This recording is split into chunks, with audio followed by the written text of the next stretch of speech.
വേദിയിലെ മാനനീയ പ്രമുഖരെ, സ്നേഹം നിറഞ്ഞ ബന്ധുജനങ്ങളെ, ആരാധ്യരായ നാട്ടുകാരെ, ഹിന്ദു ഐക്യവേദിയുടെ ആഭിമുഖ്യത്തില് ഹൈന്ദവ ഐക്യത്തിലൂടെ ഹിന്ദുവിന്റെ വിജയഗാഥ രചിക്കാനും അതിലുപരിയായി ഇന്ന് അനുഭവിക്കുന്ന കഷ്ടപ്പാടുകളോട് വിട പറയാനും ഒക്കെ തയ്യാറായി നമ്മൾ ഈ സായം സന്ധ്യയിൽ ഇവിടെ ഒരുമിച്ചിരിക്കുകയാണ്. ചിലപ്പോഴെങ്കിലും പുറത്തുള്ള ഹിന്ദുവിന്റെയെങ്കിലും മനസ്സിൽ തോന്നാതിരിക്കില്ല, നല്ലൊരു മണ്ഡലകാല സന്ധ്യ, ശരണം വിളിച്ച് ഭഗവാനിലേക്ക് എത്തേണ്ട ഒരു സന്ധ്യ, ആ സന്ധ്യയിൽ ശരണമന്ത്രം മുഴക്കേണ്ട ഹൈന്ദവ സമൂഹം ഇവിടെ വന്നിരുന്ന് അവരുടെ ഇന്നലെകളെ, ഇന്നിനെ, നാളെയെ പറ്റി ഓർത്തോർത്ത് കരയുന്നു, വിഷമം പറയുന്നു, പദം പറയുന്നു, പരിഭവം പറയുന്നു, പരാതി പറയുന്നു. ഇതാണോ നമ്മുടെ രീതി? ഇത് സംശയിക്കുന്ന ചിലരെങ്കിലും പുറത്തുണ്ടാകും. അവിടെ നിന്ന് തന്നെ നമുക്ക് തുടങ്ങാം. ലോകത്തിലെ ഏറ്റവും വലിയ ജനാധിപത്യ രാജ്യം ഏത് എന്ന് ചോദിച്ചാൽ അഭിമാനത്തോടെ പേര് പറയാതെ നമുക്ക് പറയാം, എന്റെ രാജ്യം, നമ്മുടെ രാജ്യം. ലോകത്തെ ഏറ്റവും വലിയ മതേതരത്വ രാജ്യം ഏതാ എന്ന് ചോദിച്ചാലും പേര് പറയാതെ അതേ അഭിമാനത്തോടുകൂടി പറയാം, എന്റെ രാജ്യം, നമ്മുടെ രാജ്യം. ഇങ്ങനെ ഒരുപാട് ഒരുപാട് റെക്കോർഡുകൾക്ക് ഉടമയാണ് ഭാരതം. പക്ഷേ നമ്മൾ ഒന്ന് മനസ്സിലാക്കുന്നു, മറ്റൊരു റെക്കോർഡ് കൂടി ഭാരതത്തിനുണ്ട് എന്നുള്ളത്. ഐക്യരാഷ്ട്രസഭയിൽ അംഗത്വമുള്ള 193 രാജ്യങ്ങളിൽ അംഗത്വമില്ലാത്ത പൊട്ടുപോലുള്ള വേറെ ചില രാജ്യങ്ങളുണ്ട്. അപ്പൊ ഒക്കെ കൂടി ഒരു 100-200ഓളം രാജ്യങ്ങൾ ഈ ലോക ഭൂപടത്തിലുണ്ട്. ഈ 200ഓളം രാജ്യങ്ങളില് അവിടുത്തെ ഭൂരിപക്ഷ ജനതയ്ക്ക് ഇങ്ങനെ കരയേണ്ടിയും പരിഭവം പറയേണ്ടിയും പദം പറയേണ്ടിയും വരുന്ന ഒറ്റ രാജ്യം, അത് ഭാരതം മാത്രമാണ്. ബാക്കിയുള്ള 200ഓളം രാജ്യങ്ങളിൽ 199 രാജ്യത്തിനും അവിടുത്തെ ഭൂരിപക്ഷ ജനതയ്ക്ക് സവിശേഷമായ അവകാശങ്ങളുണ്ട്, സവിശേഷമായ അധികാരങ്ങളുണ്ട്. ഇവിടെ സവിശേഷമായ അവകാശമില്ല, അധികാരമില്ല. പോട്ടെ, 100 കോടി ഹിന്ദുവാണ് ഇവിടെ ഒരുമിച്ച് താമസിക്കുന്നത്. ഒരു 10-700ഓളം കൊല്ലം ഇന്ത്യയുടെ വടക്ക് പടിഞ്ഞാറൻ അതിർത്തികളിലൂടെ ചോര പുഴയൊഴുക്കി ഇന്ത്യയെ കാൽക്കീഴിലിട്ട് ഞെരിച്ചമർത്തിയ സുൽത്താൻമാർ ഭരിച്ചിട്ടും ഒരു 10-250 കൊല്ലം 4 സേനയുമായി വന്നിട്ട്, സാധാരണ എല്ലാ രാജ്യത്തിനും 3 സേനയുണ്ടാവുള്ളൂ, കരസേന, നാവികസേന, വ്യോമസേന. ബ്രിട്ടീഷുകാർക്ക് 4 സേനയായിരുന്നു. ആ 4ാമത്തെ സേന അത് മെഷീനറി സേനയായിരുന്നു, മതപ്രചാരകരുടെ സേന. ഇങ്ങനെ 4 സേനയുമായി വന്ന് ഏകദേശം 3 നൂറ്റാണ്ടോളം, 2 നൂറ്റാണ്ടിനും 3 നൂറ്റാണ്ടിനും ഇടയ്ക്ക് അധികാരത്തോടു കൂടി നമ്മളെ ഭരിച്ചതിന് ശേഷം, അതായത് 1000 വർഷം നമ്മളെ മതം മാറ്റാനും നമ്മളെ 7-ലും 8-ലും ഇട്ട് ബുദ്ധിമുട്ടിക്കാനുമുള്ള അധികാരം ഉപയോഗിച്ചതിന് ശേഷമാണ് 100 കോടി ആളുകൾ ഇവിടെ ഞങ്ങൾ ഹിന്ദുക്കളായി ജീവിക്കുന്നത്. ഇതും ലോകത്തൊരു അത്ഭുതം തന്നെ. ഇത്രയും പീഡനങ്ങൾക്കൊടുവില്, ഇത്രയും അടിച്ചമർത്തലുകൾക്കൊടുവില് 100 കോടി ആളുകൾ ഇന്നും അതൊക്കെ അനുവർത്തിക്കാൻ തയ്യാറാകുന്നുവെങ്കിൽ ഒരുപക്ഷെ ഗവേഷണം നടത്തുന്നൊരു വിഷയം ഇത് എങ്ങനെ സംഭവിക്കുന്നു എന്നുള്ളത്. ഇവിടെ ഒഴുകിയ പണത്തിന്, ഇവിടെ ഒഴുകിയ കണ്ണുനീരിന്, ഇവിടെ ഒഴുകിയ ചോരയ്ക്ക് കണക്കില്ല ഹിന്ദുക്കളെ ഹിന്ദുക്കളല്ലാതാക്കാൻ വേണ്ടിയിട്ട്. അനവധി നിരവധി നമ്മുടെ പൂർവികർ സഹിച്ചിട്ടുണ്ട്. പക്ഷെ എന്നിട്ടും 100 കോടി ഹിന്ദുക്കൾ ഇവിടെയുണ്ട് ഇന്നും. അതൊരു അഭിമാനാർഹമായ നേട്ടമല്ലേ? ഒരാളെ കിട്ടാൻ ഒഴുക്കണ കാശ് നമുക്കറിയാം. ഇവിടേക്ക് ഒരാളെ കിട്ടാൻ അരിയും പയറും പാൽപ്പൊടിയും മറ്റേ കടം വീട്ടിയിട്ട് കല്യാണം കഴിച്ചു കൊടുത്തിട്ട് ഒരാളെ മാർഗം കൂട്ടി എണ്ണം കൂട്ടാനാണ്. ഒരാളെ മാർഗം കൂട്ടി എണ്ണം കൂട്ടാൻ അയാളെ പുറകെ, അയാളെ ചുണ്ണാമ്പ് തേച്ച് ആദ്യം ഇടും, ഇന്നയാളെയാണ് മാറ്റേണ്ടതെന്ന്, പിന്നെ അയാളെ പുറകെ നടന്ന് ഒരാളെ കിട്ടാൻ ജന്മം പാഴാക്കുകയാണ്. വേറെ ചിലര് പ്രേമിച്ച് പിന്നാലെ നടക്കുകയാണ്. ഒരാളെ കിട്ടാൻ സ്വന്തം ജീവിതം കൊണ്ട് തിരക്കാൻ. കാരണം ഈ പ്രേമമൊക്കെ മനസ്സിൽ തോന്നുന്ന വിഷയമല്ലേ, മനസ്സിന് ഇഷ്ടമായിട്ടൊന്നുമില്ല. പകരം അത് ഹിന്ദു കുട്ടിയാണല്ലോ, പ്രേമിച്ചു കൊണ്ടുപോയാൽ ഗ്രീൻ വാലിയിലോ അല്ലെങ്കിൽ കോഴിക്കോട് മുഖത്താറോ ഈരാറ്റുപേട്ട എവിടെയെങ്കിലും കൊണ്ടുപോയി അടക്കിയാൽ എണ്ണം 1 കൂടുതൽ കിട്ടും. അതിനു വേണ്ടി സ്വന്തം വികാരങ്ങളെ പോലും വ്യഭിചരിക്കുന്നു, സ്വന്തം ആഗ്രഹങ്ങളെ പോലും അവർ വ്യഭിചരിക്കുന്നു. മനസ്സിന് ചില ആഗ്രഹങ്ങളൊക്കെ ഉണ്ട്, ആ ആഗ്രഹങ്ങളെ പോലും മാറ്റി വെക്കുന്നു. കാരണം എന്നാലെങ്കിലും എന്റെ മതത്തിലേക്ക് ഒരാളെ കിട്ടട്ടെ എന്നത്. 100 എണ്ണമൊന്നുമല്ല, 100 കോടി. ഇതൊരു അഭിമാനാർഹമായ വിജയം തന്നെയാണ്. പക്ഷെ എന്നാലും നമ്മൾ മനസ്സിലാക്കുന്നു, ലോകത്തെ ബാക്കി എല്ലാ രാജ്യങ്ങളിലും ഭൂരിപക്ഷ ജനതയ്ക്ക് സവിശേഷമായ അവകാശവും അധികാരവും ഉണ്ടാകുമ്പോഴും ഇവിടുത്തെ ജനത കരയേണ്ടി വരുന്നു. കരഞ്ഞിട്ടും ഹിന്ദുവായി ജീവിക്കുന്നതാണ് അത്ഭുതം. ഒരുപാട് പ്രശ്നങ്ങളിലൂടെ കടന്നു പോകുന്നു. ഏറ്റവും വലിയ ജനാധിപത്യ രാജ്യത്ത് ഏറ്റവും കൂടുതൽ ജനങ്ങളുടെ വികാരം മാനിക്കപ്പെടണ്ടേ? ഈ 100 കോടിയേക്കാൾ വലിയൊരു ജനങ്ങൾ ഇവിടെ വേറെ ഉണ്ടോ? മറ്റൊരാളുടെ ഒരു അവകാശം കവർന്നെടുക്കാനല്ല ചോദിക്കുന്നത്. മറ്റൊരാളുടെ കയ്യിൽ നിന്ന് ഒന്നും തട്ടിപ്പറിക്കണ്ട, ഒന്നും തട്ടിത്തെറിപ്പിക്കണ്ട. പക്ഷെ ഇവിടെയുള്ള 100 കോടി, ഇത് ജനാധിപത്യ രാജ്യമാണെങ്കിൽ ഈ 100 കോടിയുടെ ആശയ അഭിലാഷങ്ങളെ പ്രതിനിധീകരിക്കുന്ന ഒരു നിയമനിർമ്മാണം നടത്താൻ ഇന്ത്യൻ ഭരണഘടനയ്ക്ക് സാധിച്ചിട്ടുണ്ടോ? 193 ഐക്യരാഷ്ട്രസഭയുടെ 193 അംഗരാജ്യങ്ങളിൽ 192ലും ഭൂരിപക്ഷങ്ങൾക്ക് സവിശേഷമായ അധികാരവും അവകാശവും നിലനിൽക്കുകയാണ് 100 കോടി ഭാരതീയർ ഭരണഘടനയ്ക്ക് പുറത്താകുന്നത്. ചക്കളത്തുകാവ് പൊങ്കാല മതേതരമാണ്, ശബരിമല അയ്യപ്പൻ മതേതരമാണ്, എരുമേലി മതേതരമാണ്, പലഹാരം മതേതരമാണ്, എല്ലാം മതേതരമാണ്. ഇത്രയും മതേതരത്വം പറയുന്ന ഒരു നാട്ടിലെ 100 കോടി ജനങ്ങളുടെ ഒരു അഭിലാഷം നടത്തിലെടുക്കാൻ സാധിച്ചിട്ടുണ്ടോ? ഈ 100 കോടി മാത്രമല്ല, ഇന്ത്യക്കകത്തും പുറത്തുമുള്ളവർ ആരാധിക്കുന്ന ശ്രീരാമചന്ദ്രൻ ഒന്നേ ഉള്ളൂ. മര്യാദ പുരുഷോത്തമനായ ശ്രീരാമചന്ദ്രൻ ഒന്നേ ഉള്ളൂ. അദ്ദേഹത്തിന് ജനനസ്ഥലം ഒന്നേ ഉള്ളൂ, ജന്മസ്ഥലം. പല സ്ഥലത്ത് പോയിട്ട് ജനിക്കാൻ ആർക്കും പറ്റില്ല. ജന്മസ്ഥലം ഒന്നേ ഉള്ളൂ, സരയൂ നദീ തീരത്തുള്ള അയോധ്യ. സരയൂ നദി എവിടെയുണ്ട്? അയോധ്യ എവിടെയുണ്ട്? രേഖാമൂലമായ അവകാശം ഹൈന്ദവ സമൂഹത്തിനുണ്ട്. നീണ്ട നിയമയുദ്ധങ്ങൾക്കൊടുവിൽ അലഹാബാദ് ഹൈക്കോടതി പോലും അംഗീകരിച്ച വസ്തുത ആ സ്ഥലം ഹിന്ദുവിന്റേതാണ്. എല്ലാ നിയമം അവിടെ അലഹാബാദ് ഹൈക്കോടതി ഇതുവരെ നടത്തിയ എല്ലാ വിധിന്യായങ്ങളിലും, ഇപ്പൊ മാത്രമല്ല, ഏറ്റവും അവസാനമാണ് ഇപ്പൊ ഒന്നുള്ള എല്ലാ വിധിന്യായങ്ങളിലും അത് ഹൈന്ദവ സമൂഹത്തിന് ആരാധനയ്ക്ക് തുറന്നു കൊടുക്കണമെന്നും അവിടെ ഹിന്ദുവിന്റെ ആരാധന നടക്കണമെന്നും ഇതെല്ലാം കോടതി വിധിച്ചതാണ്. അല്ലാതെ മണ്ടിക്കണ്ണതിന്റെ ഉള്ളിൽ കയറിയതൊന്നല്ല. അതിനകത്ത് വർഷങ്ങളായി സീതാസമേത ശ്രീരാമചന്ദ്ര വിഗ്രഹങ്ങൾ ആരാധിക്കപ്പെടുന്നുണ്ട്. കോടതിയുടെ നിർദ്ദേശപ്രകാരമാണ് സീതാസമേത ശ്രീരാമചന്ദ്ര വിഗ്രഹങ്ങൾ അതിനകത്ത് ആരാധിക്കുന്നത്. പൂജാരിക്ക് ശമ്പളം കൊടുക്കുന്നത് ഗവൺമെന്റ് ആണ്. ആ ക്ഷേത്രത്തിന്റെ വരുമാനം എടുക്കുന്നത് ഗവൺമെന്റ് ആണ്. പക്ഷേ മതേതരക്കാർക്ക് അത് ബാബറി മസ്ജിദ് ആയിരുന്നു. സീതാസമേത ശ്രീരാമചന്ദ്ര വിഗ്രഹങ്ങൾ ഇരിക്കുന്നത് ഉത്തർപ്രദേശ് ഗവൺമെന്റ് പൂജാരിയെ വെച്ചിട്ടുള്ളത്. ഉത്തർപ്രദേശ് ഗവൺമെന്റ് എണ്ണയ്ക്ക് കാശ് കൊടുക്കുന്നത്, പൂവിന് കാശ് കൊടുക്കുന്നത് ആയ സ്ഥലം ബാബറി മസ്ജിദാണ് മതേതരക്കാർക്ക്. ഇത്രയും കാര്യങ്ങൾ അതിനുള്ളിൽ നടത്തിയത് RSSകാരല്ല, ഹിന്ദു ഐക്യവേദിക്കാരല്ല, വിശ്വ ഹിന്ദു പരിഷത്തുകാരല്ല. അവിടുത്തെ സംസ്ഥാന ഗവൺമെന്റ് ആണ് അതിന് വാർഷിക ഗ്രാന്റ് കൊടുത്തിരുന്നത്. പൂജാരിയെ വെച്ചിരുന്നത്, ശമ്പളം കൊടുത്തിരുന്നത്, പൂജാദ്രവ്യങ്ങൾ വാങ്ങിക്കാനുള്ള അലോട്ട്മെന്റ് കൊടുത്തിരുന്നത്. അതെല്ലാം കോടതി നിർദ്ദേശപ്രകാരം, അലഹാബാദ് ഹൈക്കോടതിയുടെ നിർദ്ദേശത്തിനും മേൽനോട്ടത്തിനും കീഴിലായിരുന്നു ഇത്രയും നടന്നിരുന്നത്.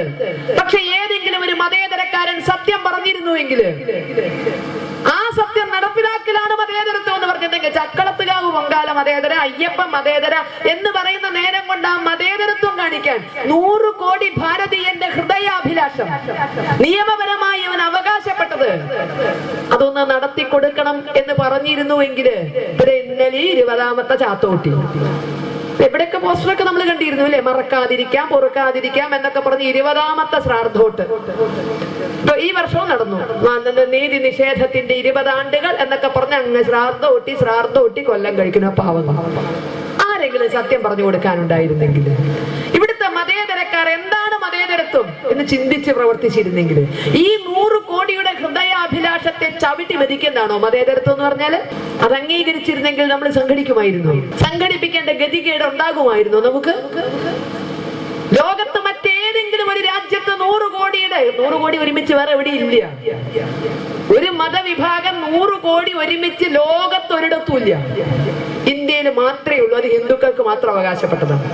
വേറെ ഒരു രാജ്യത്തും, സൗദി അറേബ്യ ഇസ്ലാം ആയിരിക്കാം, അല്ലെങ്കിൽ ഇസ്രായേലിന്റെ ജൂതന്മാരായിരിക്കാം, ശതമാനം കൊണ്ട് മുന്നിലാകാം, എണ്ണം കൊണ്ട് ഇന്ത്യയിലെ ഹിന്ദുക്കളെ പോലെ കൂടുതൽ ഇത്രയും ഒരുമിച്ച് താമസിക്കുന്ന ഒരു വിഭാഗം ലോകത്തൊരിടത്തുമില്ല. ഈ 100 കോടിയുടെ ഭൂരിപക്ഷം ലോകത്തൊരിടത്തും ആർക്കും അവകാശപ്പെടാൻ കഴിയില്ല. അത് അവകാശപ്പെടാൻ കഴിയുന്ന ഒരു സമൂഹത്തിന്റെ ഹൃദയാഭിലാഷം, സ്വാതന്ത്ര്യം കിട്ടി 6.5 പതിറ്റാണ്ടിനിപ്പുറവും നിയമപരമായ എല്ലാ വിധിയും വാങ്ങിക്കഴിഞ്ഞതിന് ശേഷവും അതൊരു അഭിലാഷമായി നിൽക്കുന്നുവെങ്കിൽ ഇതാണോ ഇവിടുത്തെ മതേതരത്വം? നിയമപരമായ അവകാശമുണ്ട്, എല്ലാം ഉണ്ടായിട്ട് ഹൃദയാഭിലാഷം ഇന്നും പൂർത്തിയാകാതെ നിൽക്കുന്നു. പക്ഷെ മതേതരത്വം വായ്ത്താരിക്ക് യാതൊരു കുറവുമില്ല. മതേതരത്വം മതേതരത്വം എന്ന് പറഞ്ഞിട്ട് പാകിസ്ഥാനിലെ ഏതോ ഒരു മുസ്ലിമിന് ഒരു ദിവസം നേരം വിളിച്ചായപ്പോ ഒരു തമാശ, ഒരു ബുൾഡോസറാ കയറ്റി ഒരു ശ്രീരാമക്ഷേത്ര കിടക്കുന്നു, അതിന്റെ ചുറ്റുമുള്ള ഹിന്ദുക്കളുടെ വീടും. മൂപ്പർക്ക് അവിടെ ഒരു കെട്ടിടം കെട്ടണം, അവിടെ ഒരു കെട്ടിടം കെട്ടണമെങ്കിൽ ഹിന്ദുവിന്റെ അമ്പലം പൊളിക്കണം തോന്നി അങ്ങ് പൊളിക്കും. നിയമപരമായി അദ്ദേഹത്തിന് ഒരു അവകാശവും ഇല്ല. ആയിരക്കണക്കിന് 1500ഓളം വർഷം പഴക്കമുള്ള ശ്രീരാമക്ഷേത്രം ഒരു റിയൽ എസ്റ്റേറ്റ് നടത്തുന്ന ഒരു വ്യക്തി ഒരു ഒറ്റ സുപ്രഭാതത്തിൽ പൊളിച്ച് അങ്ങോട്ട് തള്ളിയ പാകിസ്ഥാൻ ഇന്നലെ ഇന്ത്യയുടെ ഭാഗമാണ്. അവിടെയുള്ള ഹിന്ദുവും ന്യൂനപക്ഷ ബിരുദം പേടുന്നവരാണ്. ആർക്കെങ്കിലും നൊന്തോ? ഇല്ലാത്ത ബാബരി പള്ളിക്ക് വേണ്ടി വല്ലാത്ത കണ്ണുനീര് ഒരുപാട് ഒഴുക്കിയതല്ലേ ഈ മണ്ണ്? എന്ത് പാകിസ്ഥാനിലെ ഏറ്റവും അവസാനത്തെ ശ്രീരാമക്ഷേത്രം അടക്കം 100 ക്ഷേത്രങ്ങൾ ഇടിച്ച് തള്ളിയപ്പോൾ ഇവിടുത്തെ മതേതരത്വത്തിന് നൊന്തില്ല. കാരണം അത് ഹിന്ദുക്കളുടെ അല്ലേ, പോട്ടേപ്പാ, അത് പൊളിച്ചിട്ട് നമുക്കെന്ത് പോയി? അതാണ് മതേതരത്വം. പാകിസ്ഥാനിൽ അമ്പലം പൊളിച്ചാൽ അത് മതേതരത്വം. കാരണം അതൊക്കെ അനുഭവിച്ചോളണം, അല്ലെങ്കിൽ എന്തിനവിടെ താമസിക്കുന്നു എന്നുള്ള ചോദ്യം. അപ്പൊ ഇവിടെ 6.5 പതിറ്റാണ്ട് നീണ്ട സ്വാതന്ത്ര്യത്തിന്റെ ഒടുവിലാണ് ഹിന്ദുവിന്റെ ഹൃദയാഭിലാഷങ്ങൾ ഇന്നും നിറവേറാൻ കഴിയാതെ അത് ഉള്ളിലൊരു വേദനയായി ഇപ്പോഴും കൊണ്ടു നടക്കുന്നത്. മതേതരക്കാർക്ക് ആ വഴിക്ക് നോക്കണ്ട. അവർക്ക് ചക്കുളത്തുകാവ് ബംഗാളിയെ മതേതരമാക്കാം, അയ്യപ്പനെ മതേതരമാക്കാം, പലഹാരത്തെ മതേതരമാക്കാം. എന്താണ് മതേതരത്വം എന്ന് ഇപ്പോഴും അറിയാൻ വയ്യ. വിദ്യാലയങ്ങളിൽ മതം നോക്കി സ്കോളർഷിപ്പ് കൊടുക്കുന്നു, അത് മതേതരത്വത്തിന്. നീ ഹിന്ദുവാണ്, മാറി നിൽക്കാൻ, നിനക്ക് കാശില്ല, ഇതാണ് മതേതരത്വം. നീ ഹിന്ദുവാണ്, അതുകൊണ്ട് നിനക്ക് കാശില്ല. മുസൽമാനും ക്രിസ്ത്യാനിക്കും 1000 രൂപ കൊണ്ടുപോട്ടെ, അത് മതേതരത്വം. മുസൽമാനും ക്രിസ്ത്യാനിക്കും ആവശ്യമുള്ളിടത്തൊക്കെ വിദ്യാലയങ്ങൾ ഉണ്ടാക്കാം, അവരുടെ രൂപത്തിൽ ഭരിച്ചുകൊണ്ടു പോകാം, അതാണ് മതേതരത്വം. ഇത് ഭരണഘടനയെ പറയുമ്പോൾ അവിടെയാണ് ഹിന്ദുവിന് നോവുന്നത്. ഇതൊരു വർഗീയ സംഘടനയാണ് പറഞ്ഞതെങ്കിൽ അവരുടെ ഉള്ളിലിരിപ്പാൻ നമുക്ക് പറയാമായിരുന്നു. ഇന്ത്യ ഭരിക്കുന്നത് SDPI അല്ല, ഇന്ത്യ ഭരിക്കുന്നത് NDF അല്ല, ഇന്ത്യ ഭരിക്കുന്നത് കത്തോലിക്ക സഭയല്ല, ഇന്ത്യ ഭരിക്കുന്നത് യാക്കോബൈറ്റ്സ് അല്ല. എന്നെയും നിങ്ങളെയും പ്രതിനിധീകരിക്കുന്ന ജനാധിപത്യത്തിന്റെ പേരിൽ തെരഞ്ഞെടുക്കപ്പെട്ടവരാണ് ഇന്ത്യ ഭരിക്കുന്നതെങ്കിൽ എങ്ങനെ ഹിന്ദുക്കളെ മാറ്റി നിർത്തി നിയമത്തിന്റെ പേരിൽ? ഭരണഘടനയിൽ മാത്രമല്ല, കൈകാര്യം ചെയ്യുന്നതും ചെയ്യാത്തതുമായ എല്ലാ മേഖലയിലും ഹിന്ദു പുറത്താണ്. അവന്റെ ക്ഷേത്രങ്ങൾ പോലും മര്യാദയ്ക്ക് നടത്തിക്കൊണ്ടു പോകാൻ അനുവദിക്കാത്ത വ്യവസ്ഥിതിയാണ് മതേതരത്വം. ചക്കുളത്തുകാവ് ബംഗാള മതേതരം, അയ്യപ്പൻ മതേതരം എന്ന് പറയുന്നത്. പക്ഷെ ഇതിനെയൊക്കെ നിയമങ്ങളിലൂടെ ഹിന്ദു സ്ഥാപനങ്ങളായിട്ട് തന്നെയാണ് നിലനിർത്തുന്നത്. അതിന്റെ എല്ലാ ദുരിതവും അതിനുണ്ട്. കോടിക്കണക്കിന് അയ്യപ്പന്മാരാണ് ശബരിമലയിൽ എത്തുന്നത്, കോടിക്കണക്കിന്. നമുക്ക് മതേതരത്വം ശരിയായി എവിടുന്ന് സ്വാദറിഞ്ഞതാണ് നമ്മൾ. കേരളത്തിലെ ജനസംഖ്യയുടെ ഇരട്ടിയോളം ആളുകൾ ഈ മണ്ഡല മകരവിളക്ക് കാലത്ത് കേരളത്തിൽ വന്നു പോകുന്നു അയ്യപ്പന്മാരായിട്ട്. അതുകൊണ്ട് തന്നെ ശബരിമല ക്ഷേത്രത്തിന്റെ അയ്യപ്പന്മാരുടെ സൗകര്യങ്ങൾക്ക് വേണ്ടി കേരള ഗവൺമെന്റ് പ്രതിജ്ഞാബദ്ധമാണ്. അവരൊരു 4 മാസം മുമ്പ് തുടങ്ങും അവലോകന യോഗങ്ങൾ. വൃശ്ചിക മാസത്തിന് മുമ്പ് ഒരു 4 മാസം മുമ്പ് അവലോകന യോഗങ്ങൾ തുടങ്ങും. എല്ലാ വകുപ്പും വരും. പൊതുജനാരോഗ്യ വകുപ്പ്, ജലവിതരണ വകുപ്പ്, എന്താ പറയണ്ട, പൊതുമരാമത്ത് വകുപ്പ്, ഗതാഗത വകുപ്പ്, ആഭ്യന്തര വകുപ്പ്, വനം വകുപ്പ് തുടങ്ങി ഇലക്ട്രിസിറ്റി വകുപ്പ്, എല്ലാ വകുപ്പും ഈ അവലോകന യോഗങ്ങളിൽ പങ്കെടുക്കും. പമ്പയിൽ നടക്കും, സന്നിധാനത്തും നടക്കും അവലോകന യോഗങ്ങൾ. എങ്ങനെ തീർത്ഥാടകരെ വരവേൽക്കാം എന്നുള്ളതാണ്. മണ്ഡലകാലം കൊണ്ട് പറഞ്ഞാൽ അണപൊട്ടി ഒഴുകി വരുന്ന തീർത്ഥാടകരെ എങ്ങനെ കൈകാര്യം ചെയ്യാം, ഇതിനെപ്പറ്റി ഓർത്തിട്ടാണ് ഈ എല്ലാ തലത്തിലും അവലോകന യോഗം നടത്തുക. ഈ അവലോകന യോഗമൊക്കെ നടക്കുമ്പോൾ നമ്മൾ വിചാരിച്ചില്ല കേട്ടോ സ്വീകരണം ഇത്ര ഗംഭീരാവുന്ന, ഇത്ര വലിയ സ്വീകരണം കിട്ടുന്ന. സത്യമാണ്, അയ്യപ്പസ്വാമിയാണ്, ഹിന്ദുക്കളാരും പ്രതീക്ഷിച്ചില്ല ഇത്രയും വലിയൊരു സ്വീകരണം കിട്ടുന്നു. ആദ്യത്തെ സ്വീകരണം കിട്ടിയത് ഗതാഗത വകുപ്പിന്റെ. നവംബർ മാസം 15-ാം തീയതി ആയിരുന്നു സംക്രമണ സന്ധ്യ. ആ സംക്രമണ സന്ധ്യ തൊഴാൻ വേണ്ടിയിട്ട് ദൂരത്തു നിന്നുള്ള അയ്യപ്പന്മാരൊരു 10-ാം തീയതി 11-ാം തീയതി ഒക്കെ ചിലപ്പോൾ വീട്ടിൽ നിന്ന് ഇറങ്ങും. കാരണം എല്ലാ അമ്പലത്തിലൊക്കെ ഒന്ന് പോയി അങ്ങോട്ട് എത്താം എന്നൊക്കെ വിചാരിച്ച് 10-ാം തീയതി 11-ാം തീയതി അമ്പലത്തിൽ വീട്ടിൽ നിന്ന് ഇറങ്ങിയിട്ടുണ്ടാവും. അതുകൊണ്ട് ഗതാഗത വകുപ്പിന്റെ ആയിരുന്നു ആദ്യത്തെ സ്വീകരണം. നവംബർ മാസം 11-ാം തീയതി മുതൽ ബസ് ചാർജാണ് വർദ്ധിപ്പിച്ചു. കാരണം ഒറ്റ അയ്യപ്പനും അധിക ചാർജ് കൊടുക്കാതെ അവിടെ പോകരുത്, പാവം വിഷമരുതല്ലോ. വീട്ടിൽ നിന്ന് ഇറങ്ങിയ ഒറ്റ അയ്യപ്പൻ, മണ്ഡല മകരവിളക്ക് കാലത്തെ ഒറ്റ അയ്യപ്പൻ അധിക ചാർജ് കൊടുക്കാതെ അവിടെ എത്തരുത്. അതുകൊണ്ട് ഒരയ്യപ്പനെയും വിടില്ല എന്ന് ഉറപ്പിക്കാൻ കൃത്യം നവംബർ മാസം 11-ാം തീയതി 1-ാം തീയതി കൂട്ടാറുണ്ട് ബസ് ചാർജ്, 15-ാം തീയതി കൂട്ടാറുണ്ട് ബസ് ചാർജ്. എന്തായിരുന്നു എടിപിടിന്ന് ഈ 11-ാം തീയതി കയറിയിട്ട് ഒരു ബസ് ചാർജ് വർധന? അത് അയ്യപ്പനുള്ള സമ്മാനമായിരുന്നു. അത് കറുപ്പുടുത്തിയ അയ്യപ്പനുള്ള സമ്മാനമായിരുന്നു. കഴിഞ്ഞ വർഷം ഇതിലും രസമായിരുന്നു. കേരളത്തിലെ ഏറ്റവും അധികം ടോള് വാങ്ങുന്ന മണ്ണുത്തി അങ്കമാലി റൂട്ടിലെ പാലിയേക്കര ടോൾ ബൂത്ത്, റോഡിന്റെ പണി മുഴുവൻ കഴിഞ്ഞിട്ടില്ല, സർവീസ് റോഡുകൾ ഒന്നും പൂർത്തിയായിരുന്നില്ല, എന്നാലും എടിപിടിന്ന് ടോള് തുടങ്ങി. കാരണം മകരവിളക്ക് കഴിഞ്ഞാലേ പിന്നെ അയ്യപ്പനെ കാണാൻ കിട്ടുമോ? അതുകൊണ്ട് അയ്യപ്പന്മാരുടെ വാഹനത്തിൽ നിന്ന് പരമാവധി മുതലാക്കാന്ന് വിചാരിച്ച് സർവീസ് റോഡ് പോലും പൂർത്തിയാക്കാതെ ടോള് പിരിവാ തുടങ്ങി. എങ്ങനെയൊക്കെ അയ്യപ്പന്റെ കഴുത്ത് പിടിക്കാമോ അതൊക്കെ റെഡി. അപ്പൊ ആദ്യത്തെ സ്വീകരണം കിട്ടിയത് നമുക്ക് ഗതാഗത വകുപ്പിന്റെ കയ്യിൽ നിന്ന്. പിന്നെ അങ്ങോട്ട് എല്ലാവരും സജീവ. ഇതാണ് അവലോകന യോഗം. എങ്ങനെ ഹിന്ദുവിനെ കൊണ്ട് മുതലെടുക്കാമെന്നുള്ളത്, എങ്ങനെ അയ്യപ്പന് സേവനം ചെയ്തു കൊടുക്കാമെന്നുള്ളതല്ല, എങ്ങനെ ഇതിൽ നിന്ന് മുതലെടുക്കാമെന്നുള്ളതായിരുന്നു എല്ലാവരും കണ്ടത്. ശബരിമല എന്നും എല്ലാവരുടെയും കണ്ണില് കറവ പശു മാത്രമാണ്. അവിടെ നിന്ന് എങ്ങനെ ഇങ്ങോട്ട് എന്തിരിക്കാൻ പറ്റും? ആ കറവ പശുവായിട്ടാണ് എന്നും ശബരിമലയെ കാണുന്നത്. അതിന്റെ പേരിലാണ് അത് ഭരിക്കാൻ വരുന്നത്. അല്ല, മര്യാദയ്ക്ക് നടത്താനാണെങ്കിൽ നമുക്ക് ഇത്തരം അപമാനം ഉണ്ടാകുമായിരുന്നു. എലിവാലും പുലിവാലും നേദിച്ച് വർഷങ്ങൾക്ക് മുമ്പ് നമ്മളെ അപമാനിച്ചു. ഇപ്പൊ ഏറ്റവും ഒടുക്കം ഉണ്ണിയപ്പത്തിന്റെ പേരിൽ നമ്മൾ ഒരുപാട് കണ്ണുനീര് കുടിച്ചു. സത്യം എന്തെന്നറിയാതെ നമ്മൾ ഇപ്പോഴും ആ നക്ഷത്രം എണ്ണുന്നു. എന്താണ് സത്യം? ശബരിമലയെ അപകീർത്തിപ്പെടുത്താൻ വേണ്ടി ആരെങ്കിലും നടത്തുന്ന പ്രചരണമാണ്, അതോ അതിൽ മറ്റു വല്ല വാസ്തവവുമുണ്ടോ? ഇതൊക്കെ അറിയാതെ അയ്യപ്പന്മാര് വീർപ്പുമുട്ടുമ്പോൾ സർക്കാർ പലതും പറഞ്ഞു ഒഴിയുന്നു. ഉണ്ണിയപ്പം ഉണ്ടാക്കാനുള്ള ചേരുവ പറഞ്ഞു കൊടുക്കേണ്ടത് ബാംഗ്ലൂരിലുള്ള ഒരു കമ്പനി അത്ര. അവരെ കൺസൾട്ടൻസി കമ്പനി വെച്ചിട്ടുണ്ട്. എന്തിന്? ഉണ്ണിയപ്പത്തിന്റെ കണക്ക് കിട്ടാൻ. ദൈവമേ, കൊട്ടാരക്കര ഗണപതി ക്ഷേത്രത്തിലെ അപ്പം ഉണ്ടാക്കേണ്ടത് ഫുഡ് പ്രോഡക്ട്സുകാരാണോ അതിന്റെ ചേരുവ പറഞ്ഞു കൊടുക്കേണ്ടത്? അമ്പലപ്പുഴ പാൽപ്പായസത്തിന്റെ ചേരുവ ഏതെങ്കിലും കാറ്ററിംഗ് സർവീസുകാരാണോ പറഞ്ഞു കൊടുക്കേണ്ടത്? ഇതിനൊക്കെ ഒരു പരമ്പരാഗത ചേരുവയില്ലേ? അമ്പലപ്പുഴ പാൽപ്പായസത്തിനായാലും കൊട്ടാരക്കര ഗണപതി ക്ഷേത്രത്തിലെ അപ്പത്തിനായാലും ശബരിമലയിലെ അപ്പത്തിനും അരവണയ്ക്കുമായാലും അതിനൊരു പരമ്പരാഗത ചേരുവയില്ലേ? എന്തിനാ അതിന് വെള്ളം ചേർക്കുന്നത്? എന്തിനാ അത് ഇത്തരത്തിൽ വിവാദമാക്കുന്നത്? അപ്പോ അതിന്റെ ശുദ്ധിയോടുകൂടി നടത്തിക്കൊണ്ട് പോകരുത് എന്ന് ആർക്കൊക്കെയോ താല്പര്യമുണ്ട്. ശബരിമല പലരുടെയും കണ്ണിലെ കരടാണ്. സ്വാമിയെ ശരണമയ്യപ്പ എന്ന് പറയുമ്പോൾ എല്ലാം മറക്കുന്ന ഹിന്ദു പലർക്കും കണ്ണിലെ കരടാണ്. കാരണം ദക്ഷിണേന്ത്യയെ അതിവേഗം ക്രൈസ്തവവൽക്കരിക്കാൻ നടത്തിയിരുന്ന ശ്രമങ്ങൾക്ക് ഒരു ചെറിയ തടയിടാൻ സാധിച്ചത് അയ്യപ്പ ഭക്തി പ്രചരണത്തോടു കൂടിയിട്ടാണ്. ശബരിമലയുടെ വിശ്വാസം ഭക്തജനങ്ങളുടെ മനസ്സിൽ കയറിയപ്പോഴാണ് പാവങ്ങൾ വെക്കാൻ വഴിയില്ലെങ്കിൽ വല്ലോനും കൊണ്ടു കൊടുത്ത അരിയും പയറും ഒക്കെ മേടിക്കും. അവൻ അരി മാത്രമായിട്ടൊന്നല്ല കൊടുക്കുക. നമ്മള് വീട്ടിൽ പട്ടിയെ വളർത്തുന്നുണ്ട്. പട്ടിക്ക് തിന്നാൻ കൊടുക്കുന്ന പട്ടിയോടുള്ള സ്നേഹമുണ്ട്. പട്ടി നമ്മളെ കണ്ട വാലാട്ടണം, കള്ളം വരുമ്പോ കുരയ്ക്കണം, ഇങ്ങനെ ചില സ്വാർത്ഥ താല്പര്യങ്ങളുണ്ട് ആ പട്ടിക്ക് തിന്നാൻ കൊടുക്കണത്. സ്നേഹം കൊണ്ടൊന്നല്ല. ഇതുപോലെ നമ്മുടെ വീട്ടിൽ കൊണ്ടുവന്ന അരിയും പയറും തരണോ നമ്മളോടുള്ള സ്നേഹം കൊണ്ടല്ല. അവൻ കൊണ്ട് തന്നെ കുരിശും കൊന്തിയും കൂടെ മേടിച്ച് ധരിക്കണം. അപ്പൊ ഇങ്ങനെയുള്ള ആവശ്യങ്ങളുണ്ട്. ഈ പാവങ്ങൾ പട്ടിണിയുടെ കടുപ്പം കൊണ്ട് അതൊക്കെ വാങ്ങി ധരിക്കും. പക്ഷെ ഇതൊക്കെ കഴിഞ്ഞിട്ട് മണ്ഡലക്കാലമായാൽ അവൻ ഇതൊക്കെ മറന്നു. അവന് സഹിക്കാൻ പറ്റില്ല. കഴുത്തിലുള്ള കുരിശും കൊന്തി ദൂരെ എറിഞ്ഞ് അവനൊരു മുദ്ര എടുത്ത് കഴുത്തിനിട്ട് സ്വാമിയേ ശരണമയ്യപ്പ എന്ന് വിളിച്ച് അവൻ ശബരിമല കയറുമ്പോ ഒഴുക്കിയ കാശൊക്കെ വെറുതെ. ഒരുപാട് കാശ് ഒഴുക്കി, ഒരുപാട് നാക്ക് നടന്ന് കാലും തേഞ്ഞു നാക്കും തേഞ്ഞു. ഇതേ പോയി ബമ്മാര് മലക്കുന്നത്. അവിടെയാണ് 50കളിൽ ശബരിമല ക്ഷേത്രം കത്തിച്ചു. ക്ഷേത്രവും ശ്രീകോവിലും വിഗ്രഹവും കത്തി. പഴയ വിഗ്രഹം അമ്പലമൊന്നല്ല അവിടെ നിൽക്കണത്. 50കളിൽ കത്തിച്ചു, മുച്ചോട് മുടിച്ചു. ക്ഷേത്രവും വിഗ്രഹവും ശ്രീകോവിലും വിഗ്രഹവും അടക്കം കത്തി നശിച്ചു. പുതിയതായി ചെങ്ങന്നൂർ മഹാദേവ ക്ഷേത്രത്തിൽ വെച്ച് ഉണ്ടാക്കിയ വിഗ്രഹം, അതാണ് പ്രതിഷ്ഠ നടത്തി അവിടെ നിൽക്കുന്നത്. പരമ്പരാഗതമായ പഴയ വിഗ്രഹമോ ക്ഷേത്രമോ ഒന്നുമല്ല, കത്തിച്ചു കളഞ്ഞു.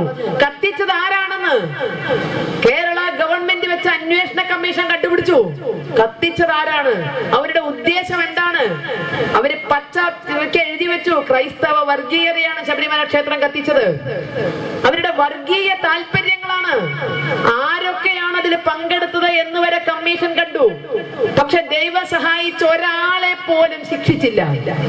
ഒരാൾക്കെതിരെ പോലും കേസ് ചാർജ് ചെയ്തില്ല. ആ റിപ്പോർട്ട് പബ്ലിഷ് ചെയ്തതുമില്ല. ഇപ്പൊ നെറ്റിൽ കിട്ടും വേണമെങ്കിൽ അത്. ആ റിപ്പോർട്ട് ഒന്ന് പബ്ലിഷ് ചെയ്തതുമില്ല. അതിലൊരു നടപടി നടപടി എടുത്തതില്ല, അത് അവിടെ വാങ്ങിച്ചു വെച്ചു. ശബരിമല ക്ഷേത്രം കത്തിച്ചു. പക്ഷെ അയ്യപ്പ സ്വാമിയുടെ അനുഗ്രഹം കൊണ്ട് ക്ഷേത്രം കത്തി അമർന്നില്ല, കത്തി കയറി. രണ്ടു തരത്തിൽ കത്താം. കത്തി അമർന്നില്ല, കത്തി കയറി. കൂടുതൽ ഭക്തജനങ്ങൾ വരവാ പിന്നെ ഉണ്ടായത്. അപ്പോഴാണ് നിലയ്ക്കൽ വന്നൊരു പൂതി തോന്നിയത്. സെന്റ് തോമസിന്റെ അപ്പൂപ്പൻ ആരാണ്ട് കൊണ്ടുവന്ന് കുഴിച്ചിട്ടതാണെന്നും പറഞ്ഞിട്ട് ഈ ഇതിന് പഴക്കം തോന്നാൻ വേണ്ടി ചാണകക്കുഴിയിൽ പൂത്തി വെച്ച കുരിശെടുത്തു കൊണ്ടുവന്ന് മഹാദേവ ക്ഷേത്ര സന്നിധിയിൽ വെച്ചിട്ട് നൂറ്റാണ്ടിന്റെയും സഹസ്രാബ്ദത്തിന്റെയും പഴക്കം പറഞ്ഞിട്ടായിരുന്നു കളി. ഹിന്ദു ഉണർന്നപ്പോ അതും മുഴക്കിപ്പോയി. അത് ഇവിടെ നേരത്തെ പറഞ്ഞു. അത് മുഴക്കിപ്പോയി, അത് നടന്നില്ല. കഴിഞ്ഞ വർഷമാണ് മറ്റൊരു ഗൂഢാലോചന പൂർണ്ണമായി നമ്മൾ മനസ്സിലാക്കിയത്. കഴിഞ്ഞ വർഷം ഇക്കുറി നവംബർ 11-ാം തീയതി ബസ് ചാർജ് ആയിരുന്നെങ്കിൽ കഴിഞ്ഞ മാസം നവംബർ 11-ാം തീയതി കഴിഞ്ഞ വർഷം ഇതായിരുന്നില്ല കൂത്ത്. 15-ാം തീയതി 1-ാം തീയതിയാണ്. 11-ാം തീയതി കിടക്കപ്പായെന്ന് ഒരു മന്ത്രി, കേരളത്തിലൊരു മന്ത്രി കിടക്കപ്പായെന്ന് ചാടി എണീറ്റ് ഒരു ഒറ്റ ഓട്ട പത്രക്കാരുടെ അടുത്തേക്ക്, രണ്ട് കയ്യും ആകാശത്തേക്ക് ഉയർത്തിട്ട് മുല്ലപ്പെരിയാർ ഇപ്പാ പൊട്ടേ കാത്തോളണേന്ന്. ഇപ്പാ പൊട്ട് മുല്ലപ്പെരിയാർ. ഉറക്കത്തുനിന്ന് ചാടി എണീറ്റ് രണ്ട് കയ്യും ആകാശത്തേക്ക്. എന്താ ഈ രണ്ട് കയ്യും ആകാശത്തേക്ക് പറഞ്ഞറിയോ? അതിന്റെ ഒരു ഏതാനും മാസങ്ങൾക്ക് മുമ്പ് കോടതി പറഞ്ഞത് ഇയാളുടെ ഒരു കയ്യിന് സ്വാധീനമില്ല, പിന്നെ എങ്ങനെയാ സീറ്റിന്റെ ഇടയിൽ കൂടി പോട്ടെ. അങ്ങനെ കോടതി പറഞ്ഞ ഒരു കയ്യിന് സ്വാധീനമില്ല പറഞ്ഞ ആളാണ് രണ്ട് കയ്യും തലയ്ക്ക് മേലെ വെച്ച് മുല്ലപ്പെരിയാർ ഇപ്പൊ പൊട്ട്. കേട്ടവരൊക്കെ കേട്ട് പറഞ്ഞു. പണ്ട് 2-ാം ക്ലാസ്സിൽ ഒരു പാഠം ഉണ്ടായിരുന്നില്ല, ആകാശത്താ ഇടിഞ്ഞു വീണേന്ന്. കടലാസ് നോക്കി വായിച്ച് ഒന്നും പിന്നാലെ പോയിട്ട് ചാടിയത്. അതേമാതിരി കേട്ടവരൊക്കെ ഏറ്റി പിടിച്ചു ദാപ്പാ പൊട്ട് എന്നാണ്. പിന്നെ കോലാഹലമായിരുന്നു. ചിലര് ശയന പ്രദക്ഷിണം നടത്തുന്നു, ചിലര് തലയും കുത്തി നിൽക്കുന്നു, കത്തെഴുതുന്നു, ഓടുന്നു, വറക്കുന്നു. ആകെ മുല്ലപ്പെരിയാർ. ഫലം തമിഴ്നാട്ടിൽ ആയിരക്കണക്കിന് അയ്യപ്പന്മാര് ശബരിമലയിലേക്ക് വരാതെ അവരിട്ട മുദ്ര അവിടെയുള്ള അയ്യപ്പ ക്ഷേത്രങ്ങളിൽ വെച്ച് ഊരി, വേദനയോടുകൂടി ഊരി. കേരളത്തിലേക്ക് തമിഴർക്ക് പോകാൻ പറ്റുന്ന ഒരു സാഹചര്യമല്ല നിലവിലുള്ളത് എന്ന് പ്രചരിപ്പിച്ചുകൊണ്ട് തമിഴനും മലയാളിയും തമ്മിൽ അടിക്കുന്നു എന്നൊരു രീതി ഉണ്ടാക്കിക്കൊണ്ട് തമിഴ്നാട്ടിൽ നിന്നുള്ള അയ്യപ്പന്മാരുടെ വരവിനെ ഏറെക്കുറെ 100% തടഞ്ഞു നിർത്താൻ കഴിഞ്ഞ വർഷത്തെ ശബരിമല തീർത്ഥാടനത്തിന് സാധിച്ചു. ആ മുറിവണക്കാൻ ഈ മുല്ലപ്പെരിയാർ വിഷയത്തിലൂടെ ആ മുറിവുണക്കാൻ നമ്മൾ ഒരുപാട് അത്യധ്വാനം ചെയ്യേണ്ടി വന്നു. ഇപ്പോഴും പൂർണ്ണമായി ആ മുറിവ് ഉണങ്ങിയിട്ടുണ്ട് എന്ന് പറഞ്ഞുകൂടി. പൂർണ്ണമായി ഉണങ്ങിയിട്ടുണ്ട് എന്ന് പറയുന്നത് ആ പഴയ തോതിലുള്ള ഒരു വലിയ തോതിലുള്ള ഒരു കുതിച്ചുകയറ്റം അയ്യപ്പന്മാരുടെ. കാരണം ആ ഉണ്ടാക്കിയ മുറിവ് അത്രയായിരുന്നു. നേതൃത്വം കൊടുത്തത് കേരളത്തിലെ ഒരു മന്ത്രി. അപ്പോഴാണ് പലരും പത്രമാധ്യമങ്ങൾ തപ്പിയത്. കഴിഞ്ഞ 40 കൊല്ലമായിട്ട് ഇതായിരുന്നു അടവ് എന്ന് അപ്പോഴാണ് മനസ്സിലായി. കഴിഞ്ഞ കൊല്ലം അത് കേറി ക്ലിക്കായത്. കഴിഞ്ഞ 40 കൊല്ലത്തെ പത്രവാർത്തകൾ എടുത്തു നോക്കുമ്പോ എല്ലാ കൊല്ലവും നവംബർ മാസം ആയാൽ മുല്ലപ്പെരിയാർ പൊട്ടാൻ തുടങ്ങും, ജനുവരി ആയാൽ മുല്ലപ്പെരിയാർ ഉറയ്ക്കും, മകരവിളക്ക് കഴിഞ്ഞാൽ പിന്നെ മുല്ലപ്പെരിയാർ പൊട്ടില്ല. പിന്നെ അടുത്ത നവംബർ ആയാൽ വീണ്ടും തുടങ്ങി കണക്കാ കാര്യം. അവിടെ ചോർച്ച, ഇവിടെ ചോർച്ച, അതിലേ പോകുന്നു, ഇതിലേ പോകുന്നു. ദേപ്പാ പൊട്ടും കഴിഞ്ഞു. 15-ാം തീയതി കഴിഞ്ഞോ, ജനുവരി 15-ാം തീയതി കഴിഞ്ഞോ, മുല്ലപ്പെരിയാറിന് യാതൊരു കുഴപ്പമില്ല. ഈ വർഷം ആ അടവ് നടക്കില്ല എന്ന് ബന്ധിയായി. കാരണം കഴിഞ്ഞവരെ നമ്മളൊക്കെ അത് പൊളിച്ചങ്ങ് കയ്യിൽ കൊടുത്തു. ഇത് തന്നെയാണ് ഉദ്ദേശം. പത്ര കട്ടിങ്സ് വെച്ചിട്ട് കാണിച്ചു ഓരോ വർഷത്തെയും. എല്ലാ വർഷവും നവംബറിലെ ഈ സൂക്കടുള്ളൂ, ജനുവരി ആയി അത് നിൽക്കണു തന്നെ കയ്യിലാണ് കൊടുത്തപ്പോ തന്നെ അവസാനിച്ചു ആ സൂക്കട. ഇക്കൊല്ലം അത് പറ്റില്ല. അപ്പോഴാണ് ഇക്കൊല്ലം ആദ്യം കടുവേമ കയറി പിടിച്ചു. ശബരിമല കടുവാ സോണിപ്പെട്ടതാണ്. കടുവാ സങ്കേതമാണ്. ടൈഗർ റിസർവ് ഫോറസ്റ്റിന്റെ പെട്ടതാണ്. ടൈഗർ ഫോറസ്റ്റ് ഇതിന്റെ കോർ സോൺ അവിടെ 360ഓളം ഏക്കർ വേറെയുണ്ട്. അതിന് ശബരിമല പെടില്ല. ടൈഗർ റിസർവ് ഫോറസ്റ്റ് എന്ന് പറയുന്ന ഭാഗത്തില് പെരിയാർ വന്യജീവി സങ്കേതത്തിനകത്ത് ശബരിമല പെടില്ല. അത് 360ഓളം ഏക്കർ അതിന്റെ കോറായ സ്ഥലം മാറി കിടക്കുന്നുണ്ട്. അതിന് ശബരിമല ഇല്ല. 1985-ലാണ് ആരോരും അറിയാതെ ശബരിമലയെ കടുവാ സങ്കേതത്തിന്റെ ബഫർ സോണാക്കി മാറ്റിയത്. 360ഓളം ഏക്കർ കടുവാ സങ്കേതത്തിന്റെ കിടക്കുമ്പോൾ അതിന്റെ ചുറ്റുമുള്ള 367 ഏക്കർ ബഫർ സോണ. ക്ഷേത്രത്തോട് ചോദിച്ചിട്ടല്ല, ദേവസ്വത്തിനോട് ചോദിച്ചിട്ടല്ല, ചോദിക്കേണ്ട ബാധ്യതയുണ്ട്. കാരണം ആ ഭൂമി അത്രയും പന്തളം മഹാരാജാവിന്റെ ആയിരുന്നു. ആ ഭൂമി 18 മലകളും പന്തളം മഹാരാജാവിന്റെയാണ്. അത് മറ്റാരുടെയും തറവാട്ട് മുതൽ ഇവിടെ കൊണ്ടു വെച്ചതല്ല, പന്തളം മഹാരാജാവിന്റെയാണ്. ശബരിമല ശ്രീധർമ്മശാസ്ത്ര അയ്യപ്പസ്വാമിയുടെ പിതൃസ്ഥാനത്ത് നിൽക്കുന്ന പന്തളം മഹാരാജാവിന്റെ. പന്തളം രാജ്യം തിരുവിതാംകൂറിന്റെ ഭാഗമായപ്പോൾ അത് തിരുവിതാംകൂർ മഹാരാജാവിന്റെ, അയ്യപ്പന്റെയാണ്. പക്ഷെ അതിന്റെ അവകാശം കൈകാര്യം ചെയ്യേണ്ടത് തിരുവിതാംകൂർ രാജാവ്. തിരുവിതാംകൂർ രാജ്യം ഇന്ത്യ യൂണിയനിൽ ലയിക്കുമ്പോൾ 18 മല അതിൽ ലയിക്കില്ല. കാരണം അത് അയ്യപ്പന്റെയാണ്. തിരുവിതാംകൂർ എന്ന രാജ്യം ഇന്ത്യ യൂണിയനിൽ മഹാരാജാവ് ലയിപ്പിക്കുമ്പോൾ ക്ഷേത്ര ഭൂമികൾ ഒന്നും ലയിപ്പിക്കാൻ സാധ്യമല്ല. അത് ഗവൺമെന്റിന്റെ ഭൂമിയല്ല 18 മല.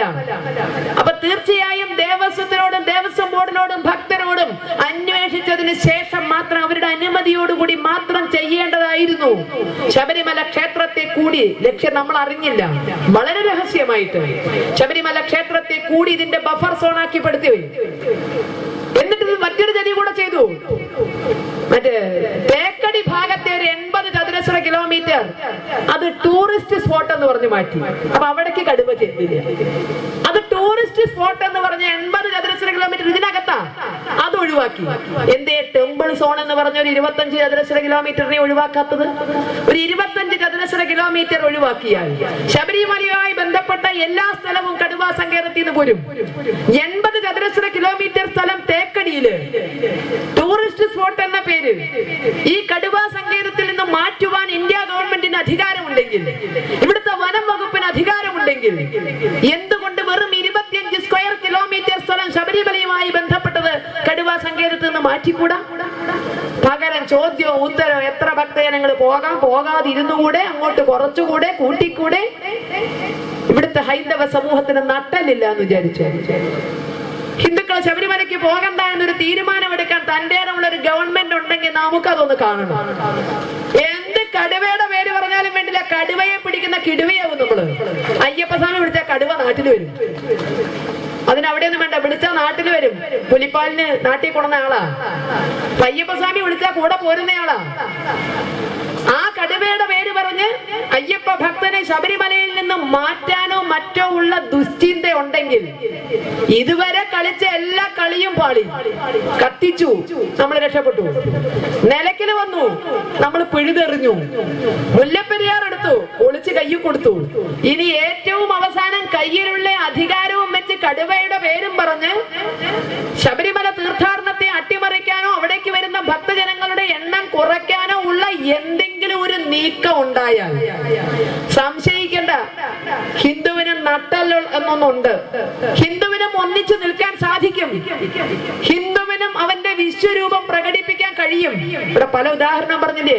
കന്യാകുമാരിയാക്കാൻ കന്യാകുമാരിയെ പുറപ്പെട്ടപ്പോ ഹിന്ദുക്കൾ ഉണർന്നു. അവിടെ അതാ നിൽക്കുന്നു വിവേകാനന്ദ പാറ, തല ഉയർത്തിപ്പിടിച്ച്. അത് ഹിന്ദുവിന്റെ തലപ്പൊക്കമാണ് കാണുന്നത്. അതിനെ മറ്റാർക്കും വിട്ടുകൊടുക്കില്ല എന്ന് പറഞ്ഞ് ചാകാൻ തയ്യാറായി ഇറങ്ങിയ ഹിന്ദുവാണ് അവിടെ വിവേകാനന്ദ പാറ.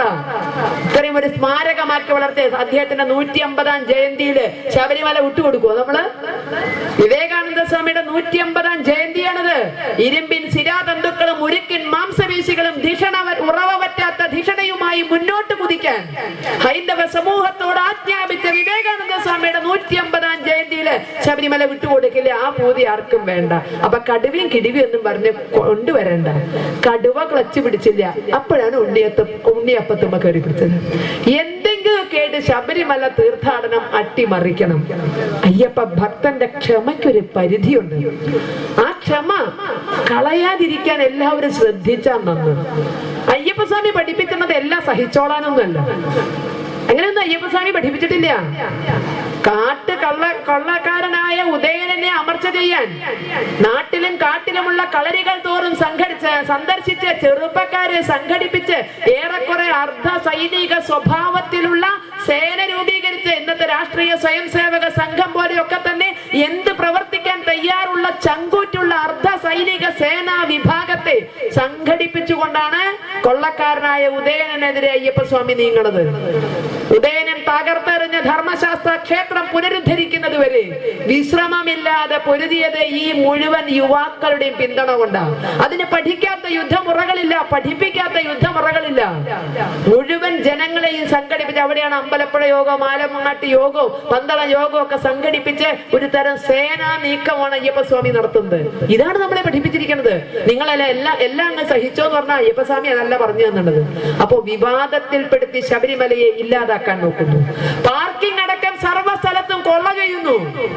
കഴിഞ്ഞ വർഷത്തെ കഥ അറിയില്ലേ? മൂക്കുന്ന ചുണ്ടത്തേക്കുള്ള ദൂരം ചാലക്കയം പമ്പ. മൂക്കുന്ന ചുണ്ടത്തേക്കുള്ള ദൂരേ ഉള്ളൂ. 45 കൊല്ലം മുമ്പുണ്ടാക്കിയ റോഡ്, അതിനായിരുന്നു ഇപ്പോഴും ടോള് മേടിച്ചിരുന്നത്. BJP-ക്കാരെ അടിച്ചു പൊളിച്ചപ്പോൾ ആ ജനം വിവരം അറിയണത് ഞങ്ങൾ ഇത്രയും കാലം ഈ പൊട്ടത്തരാണല്ലോ കൊടുത്തുകൊണ്ടിരുന്നത്. മൂക്കത്തുനിന്ന് ചുണ്ടത്തേക്കുള്ള ദൂരത്തിന് 45 കൊല്ലം മുമ്പുണ്ടാക്കിയ റോഡിന് ഇപ്പോഴും ടോള് പിരിക്കും. അത് അടിച്ചു പൊളിക്കുന്നത് വരെ നമ്മളിൽ നിന്ന് അത് ഈടാക്കി. ഹിന്ദു പ്രതികരിച്ചാലേ രക്ഷയുള്ളൂ എന്നുള്ളതാണ്.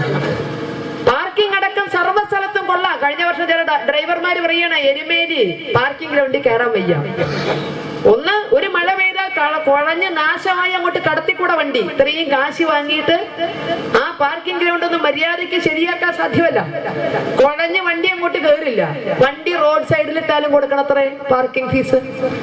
പാർക്കിംഗ് ഗ്രൗണ്ടിൽ കയറണ്ട, റോഡ് സൈഡിൽ ഇടുന്ന വണ്ടിക്ക് അവിടെ വന്ന് പാർക്കിംഗ് ഫീസ് മേടിക്കുക. ഇതിലും പേരും കത്തിയെടുത്ത് കുത്തി കാശുണ്ടാക്കാൻ പോകില്ല. പാർക്കിംഗ് ഗ്രൗണ്ടിൽ കയറാതെ അവിടെയും ഇവിടെയും കൊണ്ടിട്ട വണ്ടിക്ക് കൂടി പാർക്കിംഗ് ഫീസ് മേടിക്കുക എന്ന് പറഞ്ഞിട്ടുണ്ടെങ്കിൽ ഇതൊരു ക്ഷേത്രവുമായി ബന്ധപ്പെട്ടാണ് നടക്കുന്നത്. ഇതിന്റെ ഒക്കെ ലേലം ഇപ്രാവശ്യം നേർ പകുതിയായി ചുരുങ്ങി. എല്ലാ ശബരിമലയുമായി ബന്ധപ്പെട്ട എല്ലാ ലേലവും നേർ പകുതിയായി. എന്തുകൊണ്ട്? കാട്ടിലെ മരം, തേവരുടെ ആന, വലിയടാ വലിയ. ആർക്ക് എന്ത് പോയി ശബരിമലയെ കുറഞ്ഞാല്? സ്വന്തക്കാർക്കങ്ങ് ലേലം പതിച്ചു കൊടുത്തു. അവിടെയല്ലേ ആളാകാൻ പറ്റൂ? മതേതര കേന്ദ്രമല്ലേ എരുമേലി? ഇങ്ങനെയാണല്ലോ പറയണത്. എരുമേലി നൈനാര് പള്ളിക്ക് പാർക്കിംഗ് ഗ്രൗണ്ട് ഉണ്ട്.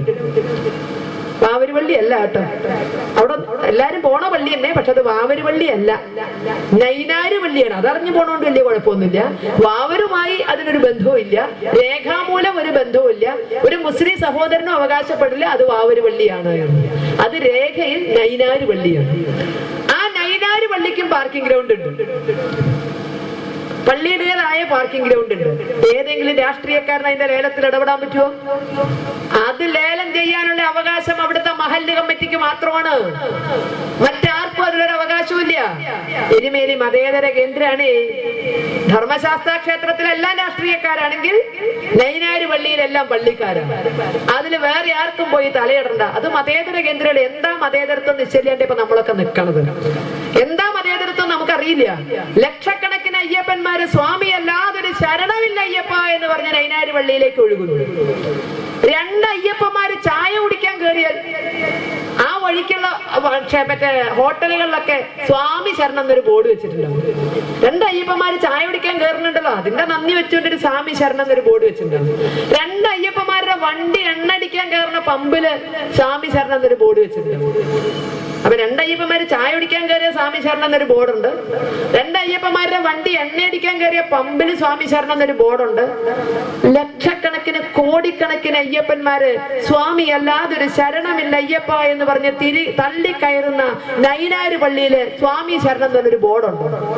സ്വാമിയെ ശരണമയ്യപ്പ എന്ന് പറഞ്ഞിട്ടൊരു ബോർഡ്. അവിടെ എവിടെയെങ്കിലും പോയവരാണല്ലോ ഇരിക്കുന്നവരൊക്കെ. 2 അയ്യപ്പന്മാര് ചായ കുടിക്കാൻ പോണ ഹോട്ടലിലുണ്ടാവും, പമ്പിലുണ്ടാവും. പക്ഷെ ലക്ഷക്കണക്കിന് അയ്യപ്പന്മാര് കയറി ചെല്ലുന്ന നൈനാര് പള്ളിയില് സ്വാമിയെ ശരണമയ്യപ്പ എന്നൊരു ബോർഡ് ഇല്ലല്ലോ. അതാണ് മതേതരം. വൺ വേ ട്രാഫിക് ആണ്. മതേതരത്വം വൺ വേ ട്രാഫിക് ആണ്. വാവരുടെ പ്രതിനിധി എന്ന് പറഞ്ഞ സന്നിധാനത്ത് ഒരു പുരോഹിത ശ്രേഷ്ഠനുണ്ട്. ശബരിമല സന്നിധാനത്ത് വാവരുടെ പ്രതിനിധി എന്ന് പറഞ്ഞ് ഒരു പുരോഹിത ശ്രേഷ്ഠനുണ്ട്. ഭയഭക്തി ബഹുമാനത്തോടു കൂടി ഹിന്ദു അദ്ദേഹത്തിന് മുന്നിലെത്തുന്നു. വഴിപാടുകൾ സമർപ്പിക്കുന്നു, പ്രസാദം നമ്മൾ സ്വീകരിക്കുന്നു. പക്ഷേ മണ്ഡല മകരവിളക്ക് കാലത്തോ ഏതെങ്കിലും മാസത്തൊഴിലിന്റെ സമയത്തോ, മാസത്തിൽ നട തുറക്കും, 1-ാം തീയതി നട തുറക്കും, 7 ദിവസത്തോളം നട തുറന്നിരിക്കും. അങ്ങനെ 10 മണ്ഡലം ഒഴികെയുള്ള ബാക്കി 10 മാസങ്ങളിൽ 7 ദിവസം നട തുറക്കുമ്പോഴോ മണ്ഡല മകരവിളക്ക് കാലത്തിനിടയ്ക്കോ ഈ പുരോഹിത ശ്രേഷ്ഠൻ ഒരിക്കൽ പോലും സന്നിധാനത്തൊന്ന് ചെല്ലുകയോ അയ്യപ്പ സ്വാമിയെ ദർശിക്കുകയോ ചെയ്യില്ല. അതാണ് മതേതരത്വം. സ്വാമിയല്ലാതൊരു ശരണമില്ല അയ്യപ്പ എന്ന് പറയുന്ന ഭക്തജനങ്ങള്, ലക്ഷക്കണക്കിന് കോടിക്കണക്കിന് ഭക്തജനങ്ങള് ആ പുരോഹിത ശ്രേഷ്ഠന്റെ കാൽക്കലെത്തുമ്പോൾ ഇവരാരെയാണോ കാണാൻ ചെല്ലുന്നത് ആ അയ്യപ്പ സ്വാമിയുടെ സന്നിധിയില് വർഷത്തിൽ ഒരിക്കലെങ്കിലും ഈ പുരോഹിത ശ്രേഷ്ഠൻ ഒന്ന് ദർശനം നടത്തില്ല. എല്ലാ മതക്കാർക്കും അവിടെ സ്വാതന്ത്ര്യമുണ്ട്. മതമൊന്നും അവിടെ ഒരു വിഷയമല്ല. ശബരിമലയില് ഗുരുവായൂർ എന്താ യേശുദാസിനെ കടത്താത്ത, യൂസഫ് അലിയെ കേച്ചേരിയെ കടത്താത്ത എന്നൊക്കെ ചോദിക്കാൻ ഒരുപാട് പേരുണ്ട്. ബലം പിടിക്കാൻ, മസിൽ പിടിക്കാൻ, ചർച്ച നടത്താൻ, തർക്കം നടത്താൻ. എപ്പോഴെങ്കിലും മതേതരത്വത്തെ പറ്റി പറ്റി തുടങ്ങിയ ഏതെങ്കിലും ചർച്ചയില് ഏതെങ്കിലും നേതാക്കൾ ചൂണ്ടിക്കാണിച്ചിട്ടുണ്ടോ എന്തേ വാവരുടെ പ്രതിനിധി സന്നിധാനത്തൊന്ന് ദർശനം നടത്താത്തത്? അപ്പൊ മതേതരത്വം വൺ വേ ട്രാഫിക് ആണ്. ഹിന്ദു മാത്രം മതേതരത്വം കാണിക്കാൻ നിർബന്ധിതനാകുകയാണ്. മറ്റാർക്കും ഇതിന് ബാധ്യതയില്ല. അവരെന്ത് ചെയ്താലും അതാണ് മതേതരത്വം. കുഞ്ഞാലിക്കുട്ടിയും പ്രഭുതികളും മുസ്ലിം ലീഗുകാരും വിളക്ക് കണ്ട തുണി അഴിച്ചിട്ട് ഓടിയാൽ അതാണ് മതേതരത്വം. കാരണം അത് ഉടുക്കാൻ നേരം കിട്ടിട്ട് അതിന്റെ ഒപ്പം പേടിച്ചിട്ട് ഓടും. അത് ഓടിയാൽ അതാണ് മതേതരത്വം. കറകളഞ്ഞ മതേതരന്മാരാ. പക്ഷെ നിലവിളക്കൊന്ന് കണ്ട വാലും തട്ടി ഓടിയിരിക്കും ഉറപ്പ്. സംസ്ഥാന യുവജനോത്സവം മലപ്പുറത്താണ് നടക്കുന്നത്. നിങ്ങളുടെ ജില്ലയ്ക്ക് ആതിഥേയത്വം വഹിക്കാൻ ഭാഗ്യം കിട്ടിയിട്ടുണ്ട്. അതിന്റെ സ്വാഗത സംഘം ഉദ്ഘാടനം ചെയ്തു, ലോഗോ പ്രകാശനം ചെയ്തു. നിലവിളക്കില്ലാതെ സരസ്വതി ക്ഷേത്രങ്ങളിലെ കലാമേള, അതിന്റെ സ്വാഗത സംഘം, അതിന്റെ ലോഗോ നിലവിളക്കില്ലാതെ ഈ പരശുരാമ ക്ഷേത്രത്തിൽ പ്രകാശനം ചെയ്തു. പരശുരാമ ക്ഷേത്രത്തിലെ മതേതരത്വം ചക്കളത്തുകാവില് മതി. പരശുരാമ ക്ഷേത്രത്തിലെ മതേതരത്വം ശബരിമലയിൽ മതി. മതേതരത്വം ഹിന്ദുവിന് മതി. റബ്ബിന് വേണ്ട. എന്റെ റബ്ബേ അല്ലേ, റബ്ബിന് വേണ്ട മതേതരത്വം. ഈ മതേതരത്വ ജാടയൊക്കെ കാണിക്കാൻ ഹിന്ദു മാത്രം നിർബന്ധിതരാകുന്നു. നമ്മൾ എന്നാലും നമ്മുടെ പൂജാരിമാർ അമ്പലത്തിൽ കയറി നിസ്കരിക്കണം എന്ന് പറയാൻ തുടങ്ങാന്ന് മാത്രമേ നോക്കൊണ്ടു മതേതരത്വം കാണിക്കാൻ വേണ്ടിയിട്ട്. അല്ലെങ്കിൽ ഇത് മതേതരം അല്ല എന്ന് ആരെങ്കിലും പറഞ്ഞാലോ എന്ന് പേടിച്ചിട്ടേ. അതുകൊണ്ട് ഒരു കാര്യം ചെയ്യാം, പൂജയൊക്കെ കഴിഞ്ഞാലെങ്കിലും നമസ്കാരം മാറ്റി നിസ്കാരമാക്കാം, കുംഭസാരമാക്കാം, അല്ലെങ്കിൽ മറ്റേ കുർബാന കൈക്കൊള്ളാം എന്നൊക്കെ പറയുന്നത് എന്നാണ് നമ്മൾ ഭയന്നുകൊണ്ട് നിൽക്കുന്നത്. അപ്പൊ എന്തിനീ ജാട? ഇവർക്കാർക്കും ഒരു ജാടയും കാണിക്കണ്ട.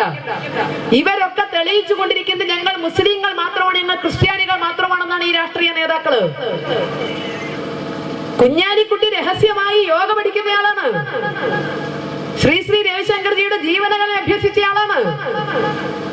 പക്ഷെ പരസ്യമായി വിളക്ക് കണ്ട ഓടും. എന്തുകൊണ്ട്? പരസ്യമായി ഞാൻ ഇസ്ലാം മാത്രമാണ് എന്ന് സ്ഥാപിച്ചാലേ വോട്ട് കിട്ടുള്ളൂ. ഞാൻ ഇസ്ലാം മാത്രമാണ്, നിങ്ങൾ തെറ്റിദ്ധരിക്കരുത്, ഞാൻ മതേതരനല്ല. വാലും തറ്റ് ഓടുന്നത് അവിടെയാണ്. തറവാട്ട് വീട്ടിനുള്ളിൽ നിലവറക്കുണ്ടില് ഇപ്പോഴും നിലവിളക്കുണ്ടായിരിക്കും, ഓട്ടുരുളി ഉണ്ടായിരിക്കും. അതിന്റെയൊക്കെ പേരിൽ അഭിമാനം കൊള്ളുന്നുണ്ടാകും. പക്ഷേ വേദിയിൽ നിലവിളക്ക് കണ്ടാൽ ബഹുഗാത ഓടും. കാരണം കുഞ്ഞാലിക്കുട്ടിക്ക് റബ്ബിനും അഹമ്മദിനും എല്ലാ പ്രഭുതികൾക്കും തെളിയിക്കണം ഞങ്ങൾ ഇസ്ലാം മാത്രമാണ്, വേറെ ഒന്നുമല്ല, തെറ്റിദ്ധരിച്ചു പോകരുത്, ഞങ്ങൾ വേറെ ഒന്നുമല്ല. എന്നാലും നമുക്ക് പറയാം കറകളഞ്ഞ മതേതരന്മാരാണെന്ന്. മുസ്ലിം ലീഗൊക്കെ മതേതരത്വം തങ്ങൾ കുടുംബം ഇല്ലായിരുന്നെങ്കിൽ കേരളത്തിൽ മതേതരത്വം എന്നൊരു സാധനം ഒരു പക്ഷെ അങ്ങാടി വരുന്നോ പച്ചമരുന്നോ എന്ന് പോലും നമുക്ക് അറിയുമായിരുന്നില്ല. നമ്മളിപ്പോ മതേതരത്വം ഉണ്ടാകാൻ കാരണം തങ്ങൾ കുടുംബമാണ്. എല്ലാ രാഷ്ട്രീയക്കാരനും വാഴ്ത്തിപ്പാടുന്നതാ.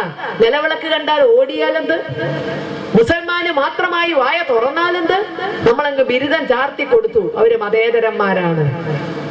അവരെന്ത് ചെയ്താലും നമുക്ക് എന്റെ പ്രശ്നമാണ്. ഈ ബിരുദം അങ്ങ് ചാർത്തി കൊടുത്തു. മുസ്ലിം ലീഗിന്റെ ദേശീയ സമ്മേളനം കോഴിക്കോട് നടന്നു. ദേശീയമാണോ അന്തർദേശീയമാണോ എനിക്കറിയാൻ വയ്യ, എല്ലാം കേരളമാണല്ലോ. അതുകൊണ്ട് ദേശീയമാണോ അന്തർദേശീയമാണോ എന്ന് അറിയാൻ വയ്യ. കോഴിക്കോട് നടന്നു. അതിലൊരു പ്രമേയം പാസാക്കിയത്ര ചാനലുകാർ പറഞ്ഞതാ. നിരപരാധികളായ മുസ്ലിം യുവാക്കളെ ജയിലിലടച്ച് പീഡിപ്പിക്കുന്നത് അവസാനിപ്പിക്കണം. നിരപരാധികളായ മുസ്ലിം യുവാക്കളെ ജയിലിലടച്ച് പീഡിപ്പിക്കുന്നത് അവസാനിപ്പിക്കണം. കേരളത്തിലെ 5 മന്ത്രി പദവിയുള്ള ഒരു പ്രസ്ഥാനം, കേന്ദ്രത്തിലെ 1 മന്ത്രി പദവിയുള്ള ഒരു പ്രസ്ഥാനം, കേരളത്തിലെ പല പഞ്ചായത്തിലും പ്രസിഡന്റ് പദവിയും ജില്ലാ പഞ്ചായത്തിലടക്കം പ്രസിഡന്റ് പദവി വഹിക്കുന്ന ഒരു പ്രസ്ഥാനം, ധാരാളം പഞ്ചായത്ത് മെമ്പർമാരുള്ള ഒരു പ്രസ്ഥാനം, ഇവിടുത്തെ പല കോർപ്പറേഷനുകളിലും പല ബോർഡുകളിലും ചെയർമാൻ ആയിരിക്കുന്ന ഒരു പ്രസ്ഥാനം. വെറും പള്ളി കമ്മിറ്റി പ്രസിഡന്റുമാരല്ല പറയുന്നത്, വെറും പള്ളി കമ്മിറ്റി പ്രസിഡന്റുമാരല്ല, വെറും മദ്രസ കമ്മിറ്റിയുടെ ആളുകളല്ല, വെറും ജമാഅത്ത് കമ്മിറ്റിക്കാരല്ല.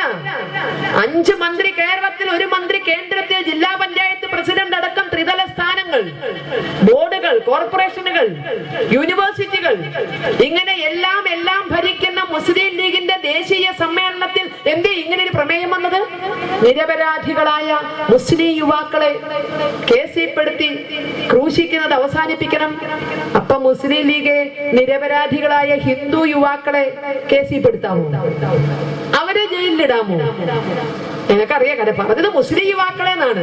പകരം അവരെയൊക്കെ ഇറക്കി വിട്ട് ഹിന്ദുക്കളെ അങ്ങ് കയറ്റിയാലോ? നിരപരാധികളായ മുസ്ലിം യുവാക്കളെന്ന് ഇവിടുത്തെ നീതിന്യായ വ്യവസ്ഥയിൽ വിശ്വസിക്കുന്ന ഇവിടുത്തെ ഭരണകൂടത്തിന്റെ പങ്കായ മുസ്ലിം ലീഗിന് എങ്ങനെ പറയാൻ സാധിക്കും ഇവർ നിരപരാധികളാണെന്ന്? അപ്പൊ ഇവിടുത്തെ കോടതികളുടെ വിധി തെറ്റാണ്. ഇവിടുത്തെ ആഭ്യന്തര വകുപ്പ് തെമ്മാടിത്തരമാണോ കാണിക്കുന്നത്? ഈ ആഭ്യന്തര വകുപ്പ് മന്ത്രി തിരുവഞ്ചൂർ രാധാകൃഷ്ണനോടൊപ്പം ഉണ്ണുകയും ഉറങ്ങുകയും ചെയ്യുന്ന 5 മന്ത്രിമാർക്ക് കേരളത്തിൽ ആഭ്യന്തര വകുപ്പ് ചെയ്യുന്നത് തെമ്മാടിത്തരമാണെന്ന് അഭിപ്രായമുണ്ടോ?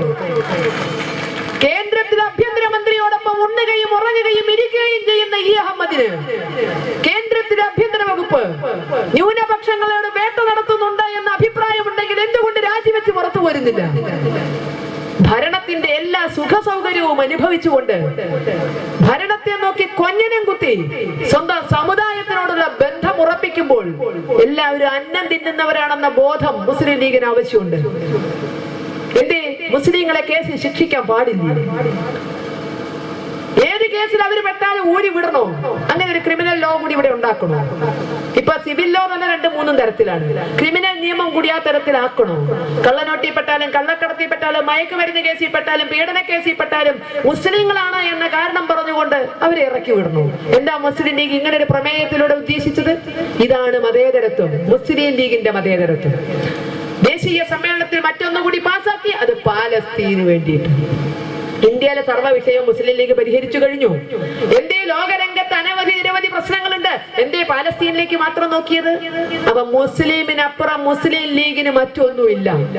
അവർ തെളിയിക്കാൻ ആഗ്രഹിക്കുന്ന ഉള്ളുകൊണ്ട് മറ്റു പലതാണെങ്കിലും പുറത്തേക്ക് അവർ തെളിയിച്ചു കൊണ്ടിരിക്കുന്നത് ഞങ്ങൾ മുസ്ലിങ്ങളാണ്, മുസ്ലിങ്ങളാണ്, മുസ്ലിങ്ങൾ മാത്രമാണ്.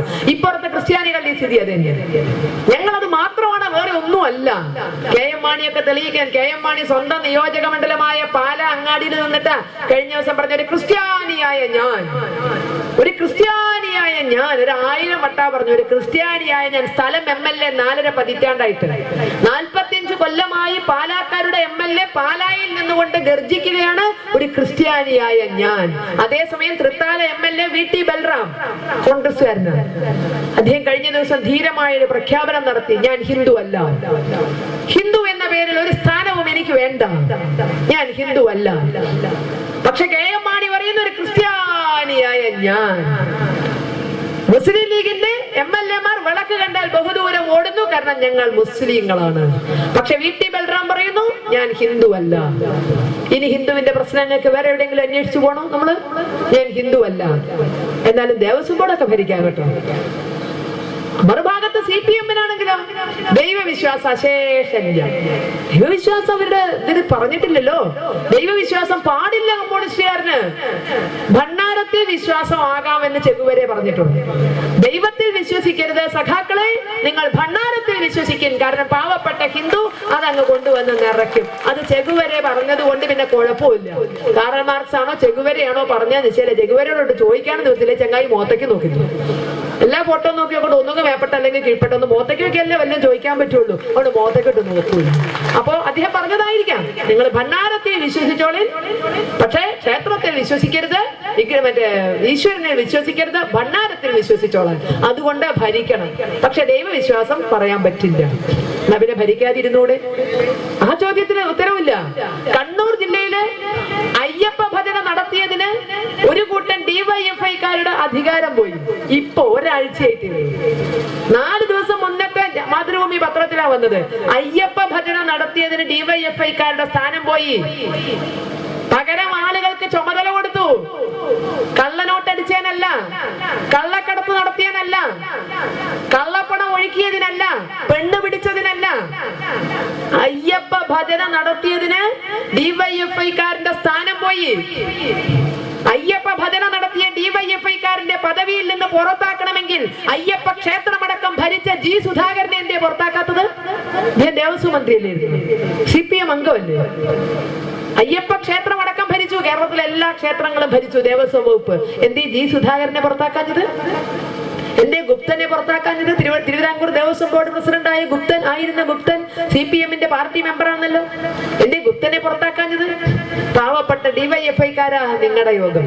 അയ്യപ്പ ഭജന നടത്തിയതിന് DYFI-കാരനെ പുറത്താക്കി. ഇസ്ലാമിക ആചാരങ്ങൾ പിൻപറ്റിയതിന്, റംലാനെ നോമ്പെടുത്തതിനോ 5 നേരം നിസ്കരിക്കുന്നതിനോ ഹജ്ജ് നടത്തിയതിനോ ഇതുവരെ ഇന്ത്യയിൽ എവിടെയെങ്കിലും ഏതെങ്കിലും ഡിവൈഎഫ്ഐക്കാരന് സ്ഥാനം നഷ്ടപ്പെട്ടിട്ടുണ്ടോ എന്ന് പ്രിയപ്പെട്ട സഖാക്കളെ നിങ്ങളൊന്ന് അന്വേഷിക്കുക. ഞങ്ങൾക്കറിയാൻ വേണ്ടിയല്ല, നിങ്ങൾക്ക് ബോധ്യപ്പെടാൻ വേണ്ടിയിട്ട്. ഏതെങ്കിലും ഒരു ഡിവൈഎഫ്ഐക്കാരന് സ്ഥാനം നഷ്ടപ്പെട്ടിട്ടുണ്ടോ?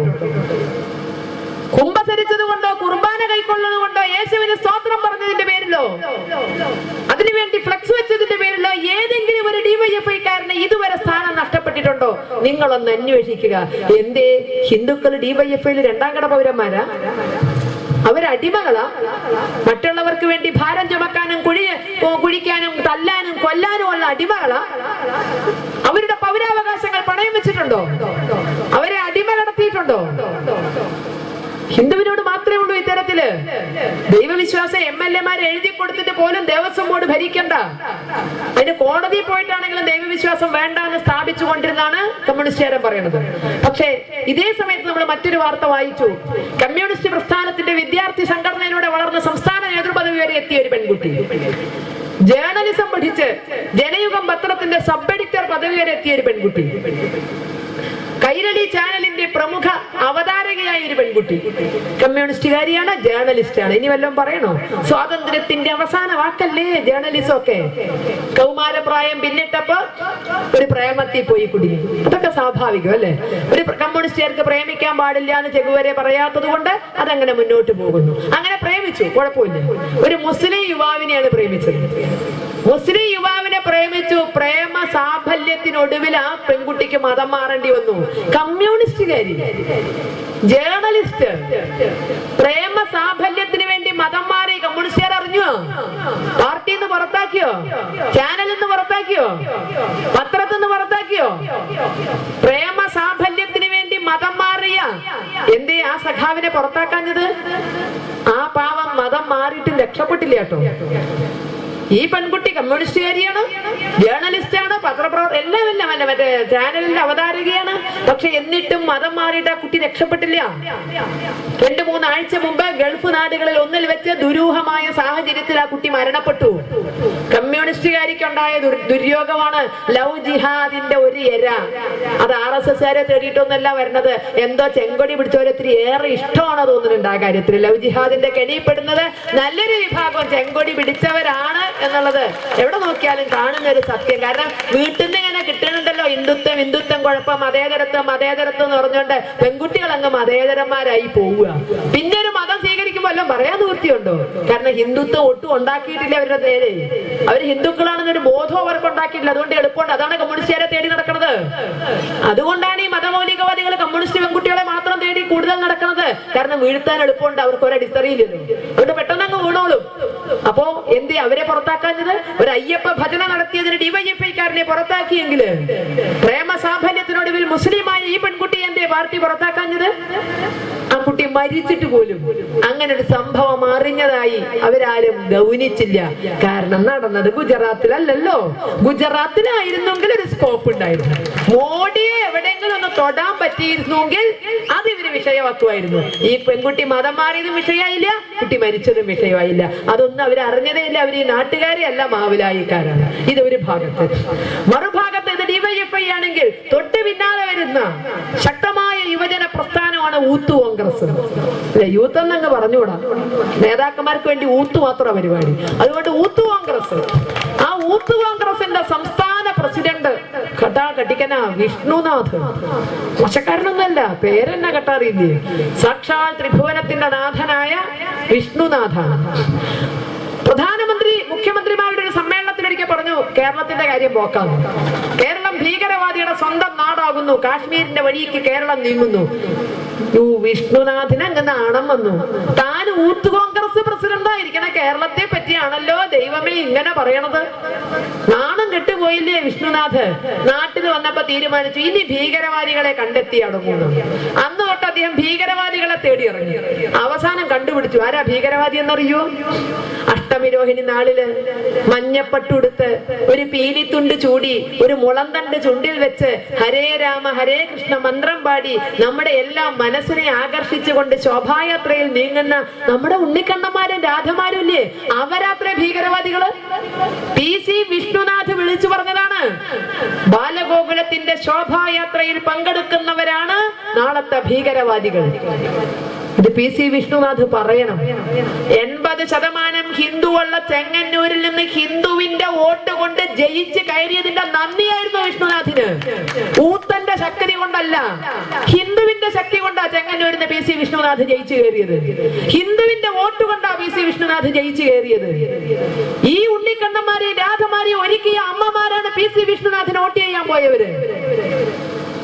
ഈ കുട്ടികളുടെ രക്ഷിതാക്കളാണ് PC വിഷ്ണുനാഥിന് ജയ് വിളിച്ചവര്.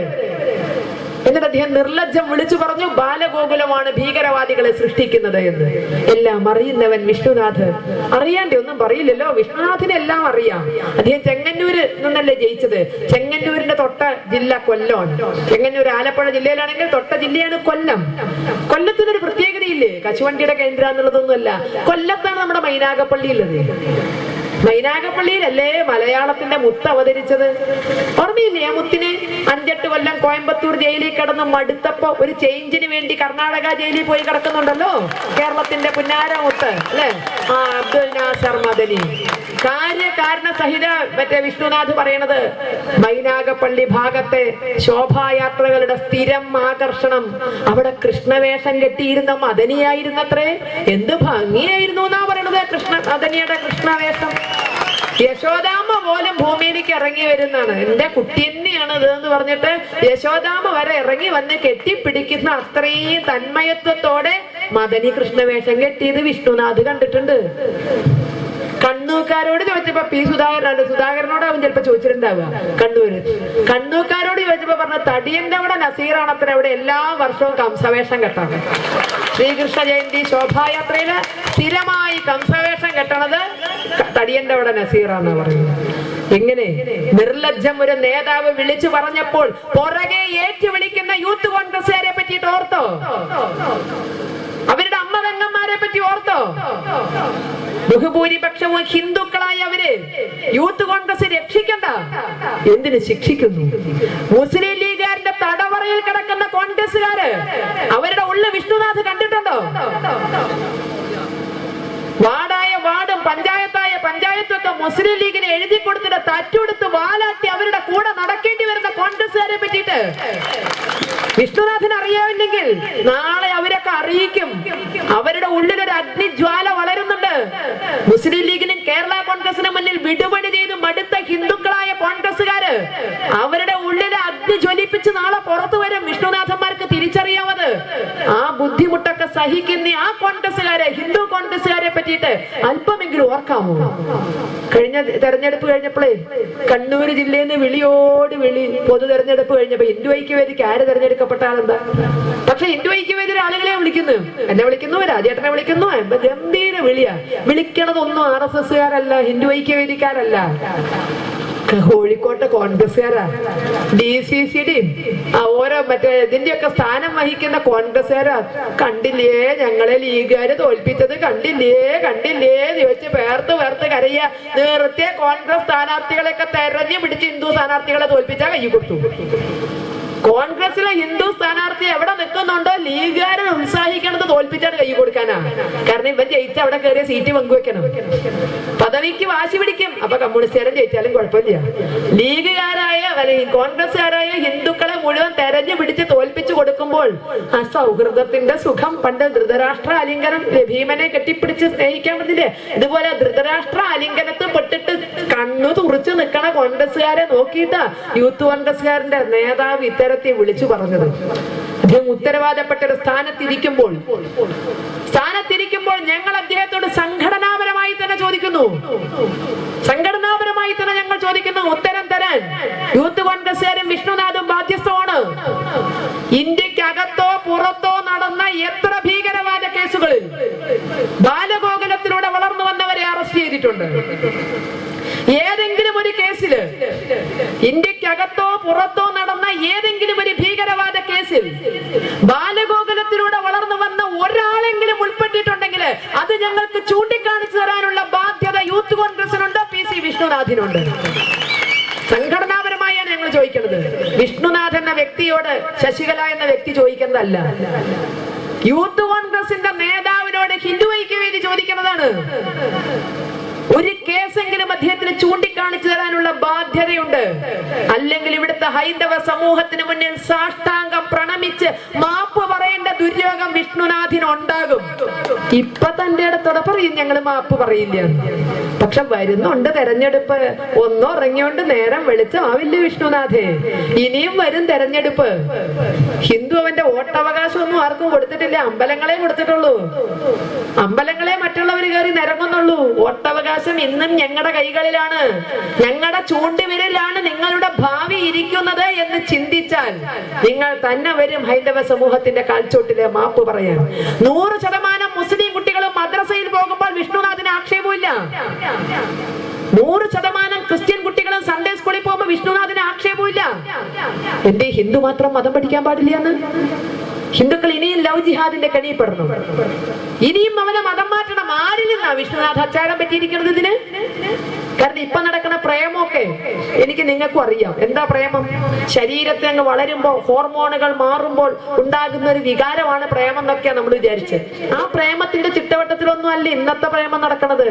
ഇപ്പൊ കഴിഞ്ഞ ദിവസം ഞാൻ 2 ആഴ്ച മാത്രം മുടിഞ്ഞ പ്രേമത്തിൽപ്പെട്ട ഒരു കുട്ടിയോട് രക്ഷിതാക്കളുടെ ആവശ്യപ്രകാരം സംസാരിക്കാൻ പോയി. മുടിഞ്ഞ പ്രേമമാണ്.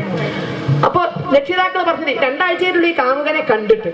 അപ്പൊ ഞാൻ പ്രേമിച്ചിട്ടൊന്നുമില്ലെങ്കിലും പ്രേമിച്ചവരോടൊക്കെ ചോദിച്ചു. പിന്നെ സീരിയലും സിനിമയൊക്കെ കണ്ടിട്ട് പ്രേമത്തെ പറ്റി ഒരു ഐഡിയ ഒക്കെ ഉണ്ടാക്കിയിട്ട് അവരോട് സംസാരിക്കാൻ പോണത്. അപ്പൊ എന്റെ മനസ്സിലൊരു ധാരണയുണ്ട്, പ്രേമം എന്ന് പറഞ്ഞാൽ എന്താ? കാമുകി ചിലപ്പോ കോങ്കണ്ണിയും, എന്നാലും കാമുകൻ നോക്കുമ്പോൾ അവൾ എന്റെ മീനാക്ഷിയാണ്, താമരക്കണ്ണിയാണ്, ചെന്താമരാക്ഷിയാണ്. കാരണം പ്രേമത്തിന് കണ്ണില്ലല്ലോ. കാമുകൻ ചിലപ്പോ ഒരു നായയുടെ കൊര കേട്ടാൻ നിക്കറ് നനയ്ക്കണവനാവും ധൈര്യം കൊണ്ടേ. എന്നാലും കാമുകി നോക്കുമ്പോ നീ എന്റെ ഛത്രപതി ശിവജിയാണ്, റാണ പ്രതാപാണ് എന്നൊക്കെ പറയും. കാരണം പ്രേമത്തിന് കണ്ണില്ല. നീയില്ലാത്ത ജീവിതം എനിക്ക് ഉപ്പില്ലാത്ത കഞ്ഞി പോലെ, ഇതൊക്കെ പറയും. ഇതൊക്കെ പ്രേമ. അപ്പൊ ഞാനും ഇങ്ങനെയൊക്കെ വിചാരിച്ചിട്ടാണ് ഈ കുട്ടി പറയും അയാളില്ലാത്ത ജീവിതം എനിക്ക് ഉപ്പില്ലാത്ത കഞ്ഞി പോലെ, അയാളില്ലേ ഞാൻ ചത്തു കളയും എന്നൊക്കെ പറയുന്ന വിചാരിച്ചിട്ടാ ഞാൻ ചെല്ലണത്. പക്ഷെ എന്റെ ധാരണയൊക്കെ തെറ്റായി. ഈ കുട്ടി എന്നോട് നിവർന്നു വന്ന ചില ചോദ്യങ്ങളാ. എനിക്ക് ബോധം ഇല്ലാത്തോണ്ട് ബോധം കിട്ടില്ലാന്നേ ഉള്ളൂ. അമ്മാതിരി 4 ചോദ്യം ഈ കുട്ടി എന്നോട് ചോദിച്ചു. ആദ്യം ചോദിച്ചു, ഞാൻ എന്തിനാ ഈ പ്രേമത്തിൽ നിന്ന് തിരിച്ചു വരുന്നതെന്ന് വെച്ചു. എന്റെ കുഴപ്പം? അതെ, ഞാൻ വീണ്ടും വീട്ടിൽ വന്നാല് 2 കാലുമ്മ നിൽക്കണ ആന തലയുള്ള വികൃത രൂപത്തെ ഇനിയും പൂജിക്കണ്ടേ? 2 കാലുമ്മ നിൽക്കണ ആന തലയുള്ള വികൃത രൂപത്തെ ഇനിയും പൂജിക്കണ്ടേ? 2 ആഴ്ച മുമ്പ് ഈ കാമുകനെ കാണുന്നതിന് മുമ്പ് ഗണപതി ഭഗവാന്റെ മുന്നിൽ ഏത്തമിട്ട് ബുദ്ധിയും സിദ്ധിയും ചോദിച്ചിരുന്ന പെൺകുട്ടിയാണ് 2 ആഴ്ചത്തെ മുടിഞ്ഞ പ്രേമം കഴിഞ്ഞപ്പോ പറയണത് 2 കാലുമ്മ നിൽക്കണ ആന തലയുള്ള വികൃത രൂപമായി ഈ ഗണപതി. അപ്പൊ ഇതായിരുന്നു ഇവർ ഇത്രയും കാലം 2 ആഴ്ച കൊണ്ട് പ്രേമിച്ചത്. ഇതൊക്കെ അപ്പൊ കാമുകനും പറയുക. ഇപ്പൊ ഒരു കാമുകനും ഉണ്ടെങ്കിൽ വീട്ടുകാരെയും നാട്ടുകാരെയും കണ്ണു വെട്ടിച്ചൊരു 1/2 മണിക്കൂർ സൊള്ളാൻ കിട്ടിയാല് കൂടംകുളം ആണവ നിലയം വേണോന്നായിരിക്കും ഒരു ചർച്ച ചെയ്യാൻ? അതോ അമേരിക്കയുടെ 2ാം ഊഴം കിട്ടിയ ഒബാമയുടെ വിദേശ നയം എന്തായിരിക്കുന്നതിനെ പറ്റിയായിരിക്കും അവര് വേവലാതിപ്പെടുക? അവർക്ക് എന്തൊക്കെ പറയാനുണ്ട്? പിന്നെ എന്തേ നമ്മുടെ പ്രേമഭാചനങ്ങൾ മതത്തെ പറ്റിയും ദൈവത്തെ പറ്റിയും സ്വർഗത്തെ പറ്റിയും ഒക്കെ പറയുന്നത്? അപ്പൊ ഇത് പ്രേമോ അല്ല, ഇത് കെണിയാണ്. മതത്തിലേക്ക് ആളെ കൂട്ടാനുള്ള കെണിയാണ്. വിഷ്ണുനാഥെ മക്കളെ കൊടുത്ത് മടുത്തൊരു സമൂഹമാണ് ധർമ്മം പഠിക്കാൻ ചിന്തിക്കുന്നത്. 6-7,000 പെൺമക്കളെ വിട്ടുകൊടുത്ത് നശിക്കുന്നത് കണ്ട് കണ്ണെന്ന് ചോര ചാടിച്ചൊരു സമൂഹമാണ് ബാലഗോകുലങ്ങളിലൂടെ പുനഃസംഘടിപ്പിക്കപ്പെടുന്നത്. മതപാഠശാലകളിലൂടെ വളരാൻ ശ്രമിക്കുന്നത്. ഇനിയും കളയാൻ മക്കൾ ഇല്ലാത്തത് കൊണ്ട് 10ഉം പലതും ഇല്ല, 1ഓ 2ഏ ഉള്ളൂ. ആ 1ഓ 2ഓ നാളെ ചത്തു കഴിഞ്ഞാൽ ഒരു ഉരുള പിണ്ണച്ചോറ് ഉരുട്ടി വെക്കാൻ ബാക്കി ഉണ്ടാവണം എന്നുള്ള മോഹം കൊണ്ടാണ്. അല്ലാതെ ഹിന്ദുത്വം കൊണ്ട് ലോകം കീഴടക്കണം എന്ന് വിചാരിച്ചിട്ടല്ല. എണ്ണാമെങ്കിൽ എണ്ണിക്കോ എന്ന് പറഞ്ഞ് മസിൽ പെരുക്കി കാണിച്ചു തരാനല്ല. ആരുടെയും മക്കളെ തട്ടിക്കൊണ്ടു വന്നിട്ട് ഹിന്ദു എണ്ണം പഠിപ്പിക്കുന്നില്ല, എണ്ണുന്നില്ല. അവനവൻ നൊന്ത് പ്രസവിച്ച മക്കളെ കൊണ്ട് ഒരു ഉരുള പിണ്ണച്ചോറ് ഉരുട്ടി വെക്കാനുള്ള മനുഷ്യാവകാശം അതിലപ്പുറം ഒന്നും ഹിന്ദു ചോദിച്ചിട്ടില്ല. PC വിഷ്ണുനാഥിനെ പോലുള്ള നേതാക്കൾക്ക് അത് അനുവദിച്ചു തരാനുള്ള ബാധ്യതയുണ്ട്. അതല്ല എങ്കിൽ ഹിന്ദുവിന്റെ വിശ്വരൂപ ദർശനത്തിൽ ഒഴുകിപ്പോകും നിങ്ങള്. ഹിന്ദു എന്നും മതേതരത്വം പറഞ്ഞ് നിങ്ങൾ വിരിച്ചു തന്ന വഴിയിലൂടെ കല്ലും മുള്ളുമായി നടന്നു വരുമെന്ന് ചിന്തിക്കരുത്. അയ്യപ്പസ്വാമിയുടെ മാർഗത്തിൽ പറയുമായിരിക്കാം കല്ലും മുള്ളും കാലുക്കും എത്താന്ന്. യൂത്ത് കോൺഗ്രസിന്റെ മാർഗത്തിൽ ഇവിടുത്തെ ഹിന്ദു കോൺഗ്രസുകാർക്ക് പറയാൻ ബാധ്യതയില്ല. നിങ്ങൾ ഇട്ട് തരുന്ന കല്ലും മുള്ളും ചവിട്ടി ഞങ്ങൾ അങ്ങ് വന്നോളാം എന്ന് ഇവിടുത്തെ ഒരു ഹിന്ദുവും പറയില്ല. അവന് മടുത്തലവും വഴി മാറും.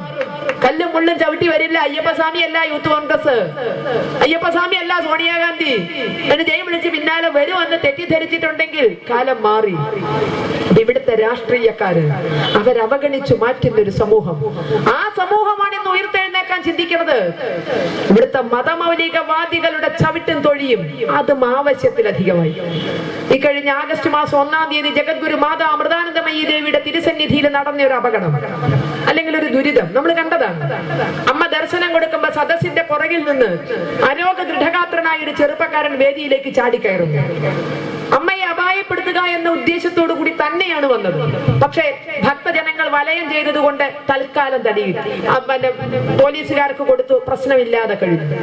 ഇവിടെ നമ്മൾ ചിന്തിക്കുക, വന്ന യുവാവാര സത്നം സിംഗ് എന്ന ബ്രാഹ്മണ യുവാവ്, ബീഹാർ സ്വദേശിയായ സത്നം സിംഗ് എന്ന ബ്രാഹ്മണ യുവാവാണ് സദസ്സിന് പുറകിൽ നിന്ന് അമ്മയുടെ വേദിയിലേക്ക് ചാടിക്കയറിയത്. വേദിയിലേക്ക് ചാടിക്കയറിയുമ്പോൾ സത്നം സിംഗ് താൻ ഉപനയന കാലഘട്ടം മുതൽ ജപിച്ച് ശീലിച്ച ഗായത്രി മന്ത്രം ഉരുവിട്ടുകൊണ്ടല്ല അമ്മയുടെ വേദിയിലേക്ക് ചാടിക്കയറിയത്.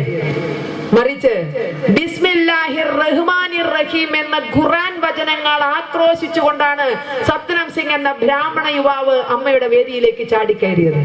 ഇത് നമ്മളെ പരിഭ്രമിപ്പിച്ചിട്ടുണ്ട്. ഓരോ രക്ഷിതാക്കളെയും പേടിപ്പിക്കുന്നുണ്ട്. അടുത്ത ഇര ആര്? സത്നം സിംഗിന് ഒരു ഭ്രാന്തു ഉള്ളതായിട്ട് ആർക്കും അറിയില്ല. LLBക്ക് സെക്കൻഡ് ഇയർ വരെ മെഡിക്കനായി പഠിക്കുന്ന കുട്ടി. അപ്പൊ ഇവിടെ ഇന്ന് ഹിന്ദുക്കളെ പേടിയോടെ ചിന്തിക്കുന്നു, അടുത്ത സത്നം സിംഗ് ആര്? സത്നം സിംഗ് എന്ന ഗായത്രി മന്ത്രം ചൊല്ലി ശീലിച്ച സത്നം സിംഗ് എന്ന ബ്രാഹ്മണ യുവാവിന്റെ വായിൽ, നാവിൽ ആര്, എപ്പോൾ, എന്ന്, എവിടെ വെച്ച്, എങ്ങനെ ബിസ്മില്ലാഹിർ റഹ്മാനിർ റഹീം എന്ന ഖുർആൻ വചനങ്ങൾ തിരികെ കയറ്റി? ഇത് നമുക്ക് അറിഞ്ഞേ പറ്റൂ, അല്ലെങ്കിൽ അടുത്ത ഇര നമ്മുടെ ഇടയിൽ നിന്നായിരിക്കാം.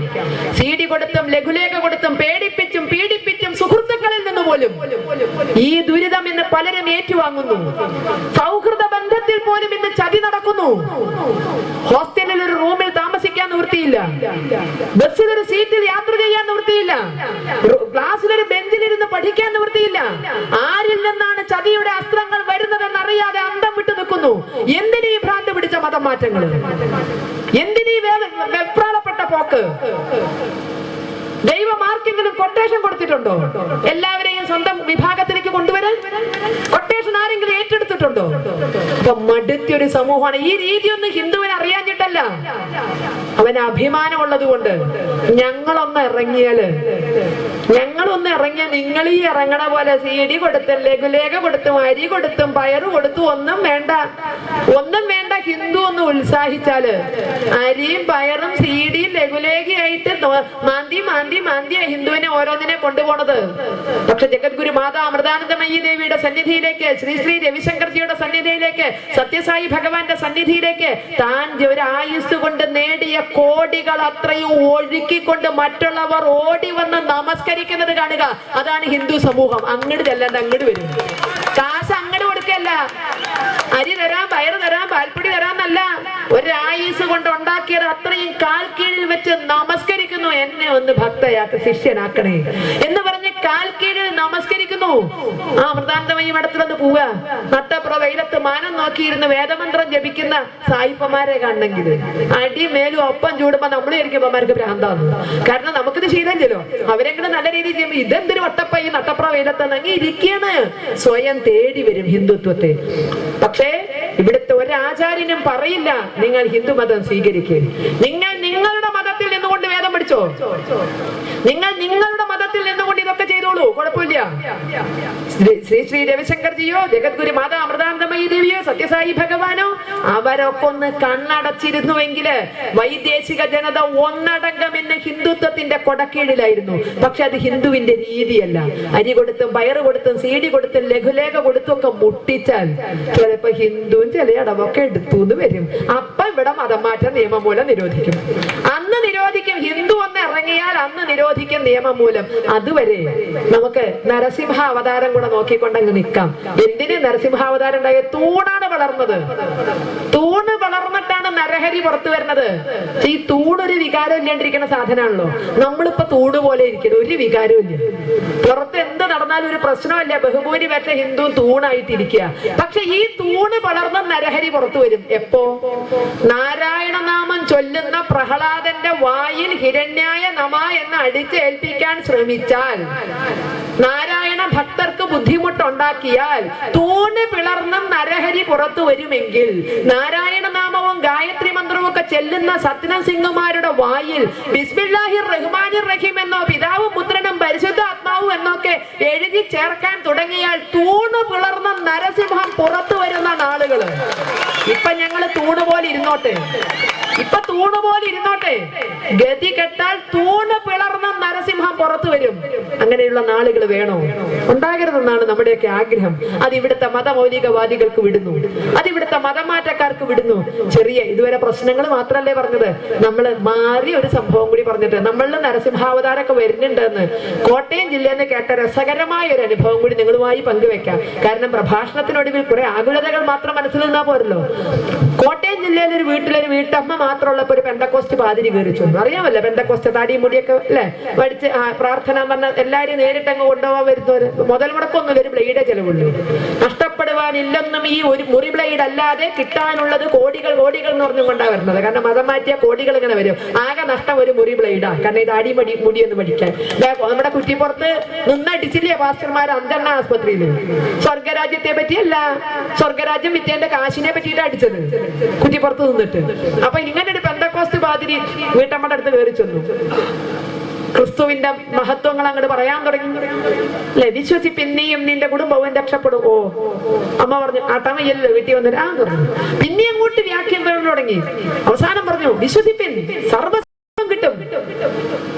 രണ്ട് കാലും തളർന്നു കിടന്ന രോഗി കർത്താവ് ഈശോ മിശിഹായിൽ വിശ്വസിച്ചപ്പോ രണ്ട് കാലും വന്ന് എഴുന്നേറ്റ് ഓടിയെന്ന്.